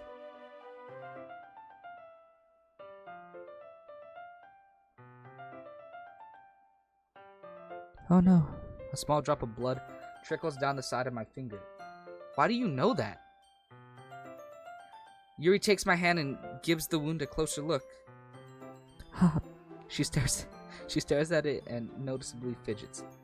If you're screaming, shall go wash it off now. Without warning, Yuri puts my finger in her mouth and licks the wound.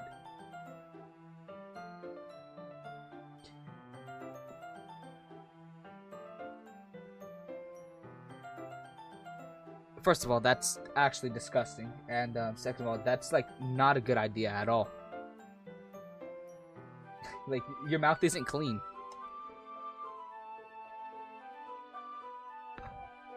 I don't need the details. I feel her tongue curl around my finger. Startled, I instinctively pull my hand back, as you should. Oh, please forgive me. I wasn't thinking. Yuri lowers her head, her face burning up. Yuri, That's the most embarrassing thing I've ever done. How could I do something like that? I'm sorry. Sure, it was a little weird and it took me by a little. But I guess she was just trying to help, right? Yuri, I think you're overreacting a little. She doesn't lift her head. What if she doesn't recover from this for the rest of the afternoon? Alright, you know what? This might be a stupid thing to do, but I do it anyway. I do what? That's what you thought was the best course of action? I take Yuri's hand and lick her index finger in return. Nitrate! Did you really just do that? Now we're even. That's my reaction, Yuri.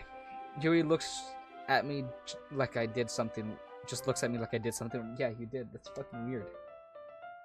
Ah ha ha. I knew that would be a bad idea. If not for the sweet aroma of jasmine oil, the air would be extremely heavy right now. Yuri giggles shyly. Yeah? Is Yuri calling me weird? I have no response to that. Whatever. I didn't see the text before that. Where do you keep your bandages? I don't think I need one, actually. It was a tiny cut. Look, it'll to stop bleeding. I see. That's relieving. The tension is quickly lifted. We each resume our respective activities. I watch Yuri's knife cut through ribbon like it's nothing but air. Meanwhile, I continue to make progress on the paper. After we finish attaching the paper to the ribbons, we lay them all out by our side. It looks better than expected, and it will be very effective as a color curtain. It looks great. Good thing you're coming up with this, Yuri. Thanks. It's just something I saw online, really. Are you ready to move on to the next task?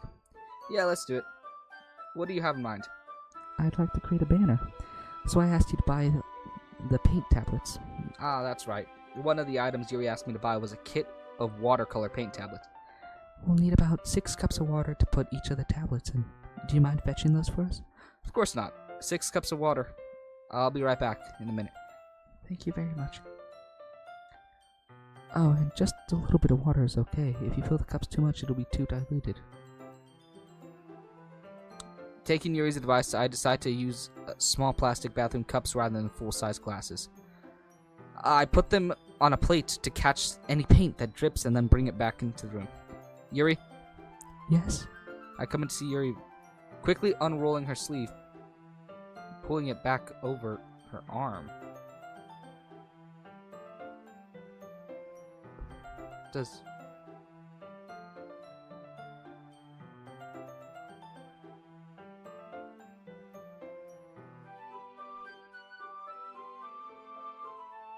she cut herself? Foreshadowing.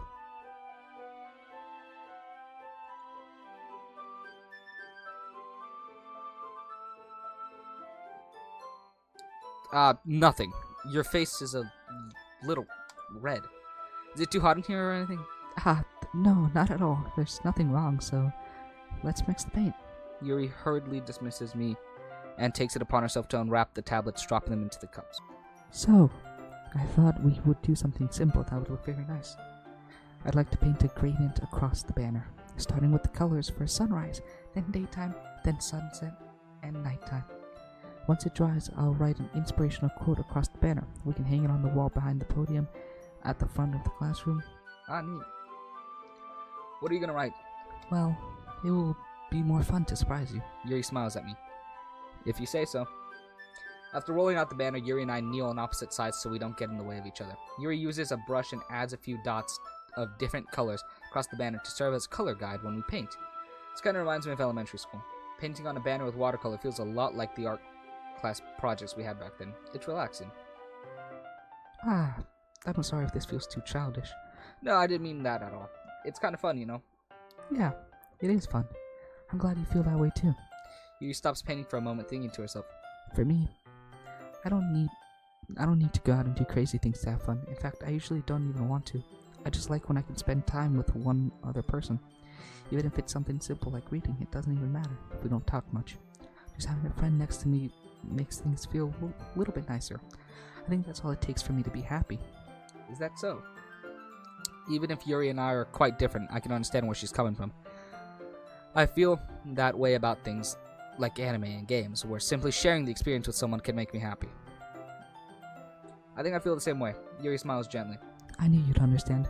Yuri leans over the banner to grab an unused paintbrush, but I move at the same time, causing my head to bump into hers.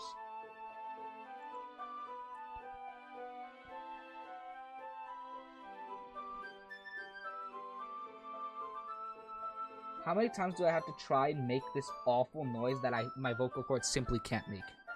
Okay. Yuri's voice, right? Kya! That fucking sucked. Sorry. Yuri reels back. I quickly lift my hands in surprise. Are you hurt? No, I'm not hurt. It just startled me, that's all. Sorry, I should have asked you to get it for me. It's not your fault. Your face. There are droplets of paint on Yuri's face and neck. Is there something on my face? Yeah, I accidentally got paint on you. Sorry, it's totally my fault. I got a towel right away. I rush out and fetch a small towel and then dampen it with hot water. I return to my room and kneel back down in front of her.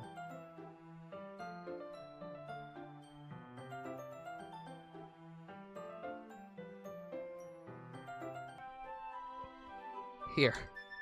I pat down Yuri's face and neck with the towel.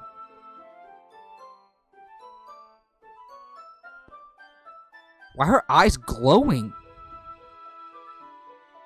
Ha, Is something wrong? it's hot. I just didn't expect it. Sorry. I thought he said warm water. Didn't want to use cold water. Having finished, I started to retract my hand, but Yuri suddenly holds my wrist. Wait, Eh? just for a little longer. It feels really nice. I keep my hand still against Yuri's neck. She looks into my eyes. It's an intense expression that I recognize from when she reads her books. Almost as if she's lost in a daze enveloped by her own thoughts. She breathes gently, half through slightly parted lips. What is happening? Is it the aroma from the jasmine oil giving me this dizzy feeling? Yuri's gentle fingers wrapped around my wrist send a tingling sensation around my arm. Is this the first time I see my hand, by the way? I think this is the first time I've seen anything about my character. And suddenly her face seems to be much closer to mine than it was a moment ago. Yuri slowly pulls away. Sorry, I've been feeling a little lightheaded today. I didn't mean to space out. It's fine. The moment is over as soon as it began. Yuri picks up her brush again, but her movements seem clumsier, like she's unable to focus. I remain silent, forced to ignore the event that just transpired. I hesitantly retrieve my own brush and continue following Yuri's example. That should do it. I finished filling the night sky with white dots that look like stars. Looking at the banner as a whole, it's very pretty and natural looking. I think it came out better than I expected. I'm really happy with the results. Yeah, me too. Are you gonna add the lettering now? Not yet. It needs to dry first. That's true, but won't that take a while? Well, perhaps it would be best to leave it here and then have you bring it in the morning. I can do the lettering in the classroom before our event starts. Is that okay? That's totally fine. Wonderful. Wonderful. In that case, I don't think there's anything more for us to do here. You. Haha. You say that like you're glad it's over. Was I wrong to assume you're at least enjoying yourself a little bit? No, it's not that. I'm just glad we managed to get everything done. I see. I am too. A little concerned about time. I need to start making dinner soon. So you don't have any time left? I was secretly hoping we would have extra time after finishing the painting or whatever. Well, Yuri thinks to herself. I think it would be too irresponsible of me to wait much longer. I'm sorry. I was hoping there would be more time as well. It's probably my fault. Sorry for being such a slow worker. No, it's not your fault at all. And the important thing is that we got everything done, right? Yeah. So, I shouldn't be disappointed or anything? Gathering all her things, Yuri seems to look a little downcast. I understand why. It sounded like she rarely gets the opportunity to spend time with friends in a relaxed environment. But that doesn't mean this is the last time it can happen. Once Yuri packs up, I walk her out the front door. Thank you very much for having me today. No problem. I'm glad I was able to help. Just let me know if there's anything else you need me to bring tomorrow. I will. Well then, Yuri fidgets. I guess I'll see you tomorrow. Wait, I kind of say that without thinking. About today. It's fine that we didn't have as much time as we wanted. Yes, we can do this again. Whenever you want, you can come over or we can go out somewhere. I forgot you don't like going out much. I stumble over my words. Yuri simply smiles bashfully. Anyway, you know what I'm trying to say, though. You're very thoughtful, Nitrate. Yuri takes a step closer to me and then briefly squeezes my hand. Okay, I wasn't expecting that. I kind of like that about you. Well, how am I supposed to respond to that? But I don't even get a chance to, as Yuri suddenly pulls back.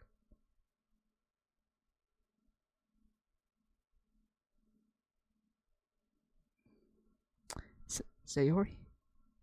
The fuck? Do I even have it in me to do Sayori's voice today? Let's see. Hi, Nitrate. Sayori, just now we weren't. It's okay, Nitrate. I just stopped by to say hi. Well, it's nice to see you. I'm sorry, but I'm already on my way to leave. Aw, really? That's too bad. I'm sorry, but we'll all be together at the festival tomorrow, so that's fine, right? Of course! Sayori beams. Yeah, so I'll see you tomorrow. Clearly embarrassed, Yuri hurries off. Sayori waves goodbye after him. Sayori, I thought you didn't want to come over today. Well, I tried staying in my room, but my imagination was being really mean to me. So I had to come over here and see it for myself. See what? What are you talking about? You know, how much fun you were having with Yuri. And how close you got to her. It makes me really happy that you've made such good friends. You sure? You're crying. That's all that matters to me. Tears start to fall down Sayori's face. That's all that matters to me. Why am I feeling this way, Nitrate? I was supposed to be happy for you. Why does it feel like my heart is splitting in half? It hurts so much. Everything hurts so much. This would be so much better if I could just disappear. Sorry, don't say that. It's true, Nitrate. If I wasn't here, then you wouldn't have to waste your sympathy on me. You wouldn't have to put up with me being selfish. Monica was right. I should just... Monica? Monica was right about what? Sorry. What did Monica say? What I said before is true. I'm not gonna let this continue.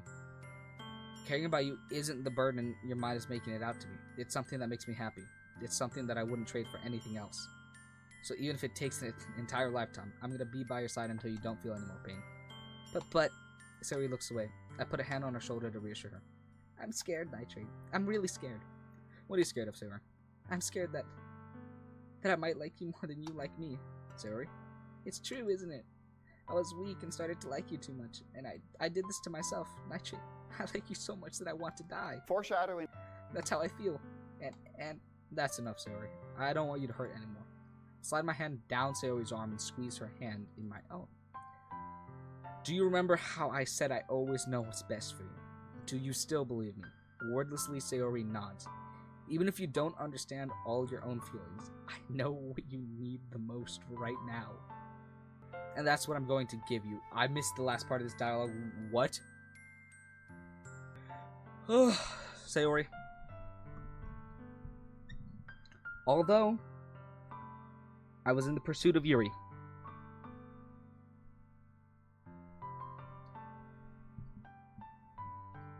I cannot bring myself to friend zone a depressed person.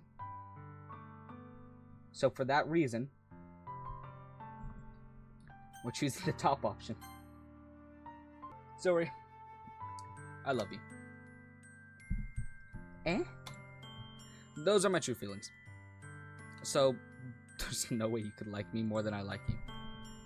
I should have realized it sooner, but spending time with everyone at the club, making new friends, and having fun with you every day helped me realize you are truly the most important person to me. That's why I'll accept any of your burdens, as long as we continue like this every day, with you by my side. Then I know we'll both be happy. Nitrate. Suddenly, Sayori wraps her arms tightly around me. Nitrate, is this really okay? Yeah. I would Sayori in my arms and pull her closer. You'll never have to let go of me again. Oh, wait. I can see my character finally. Wait.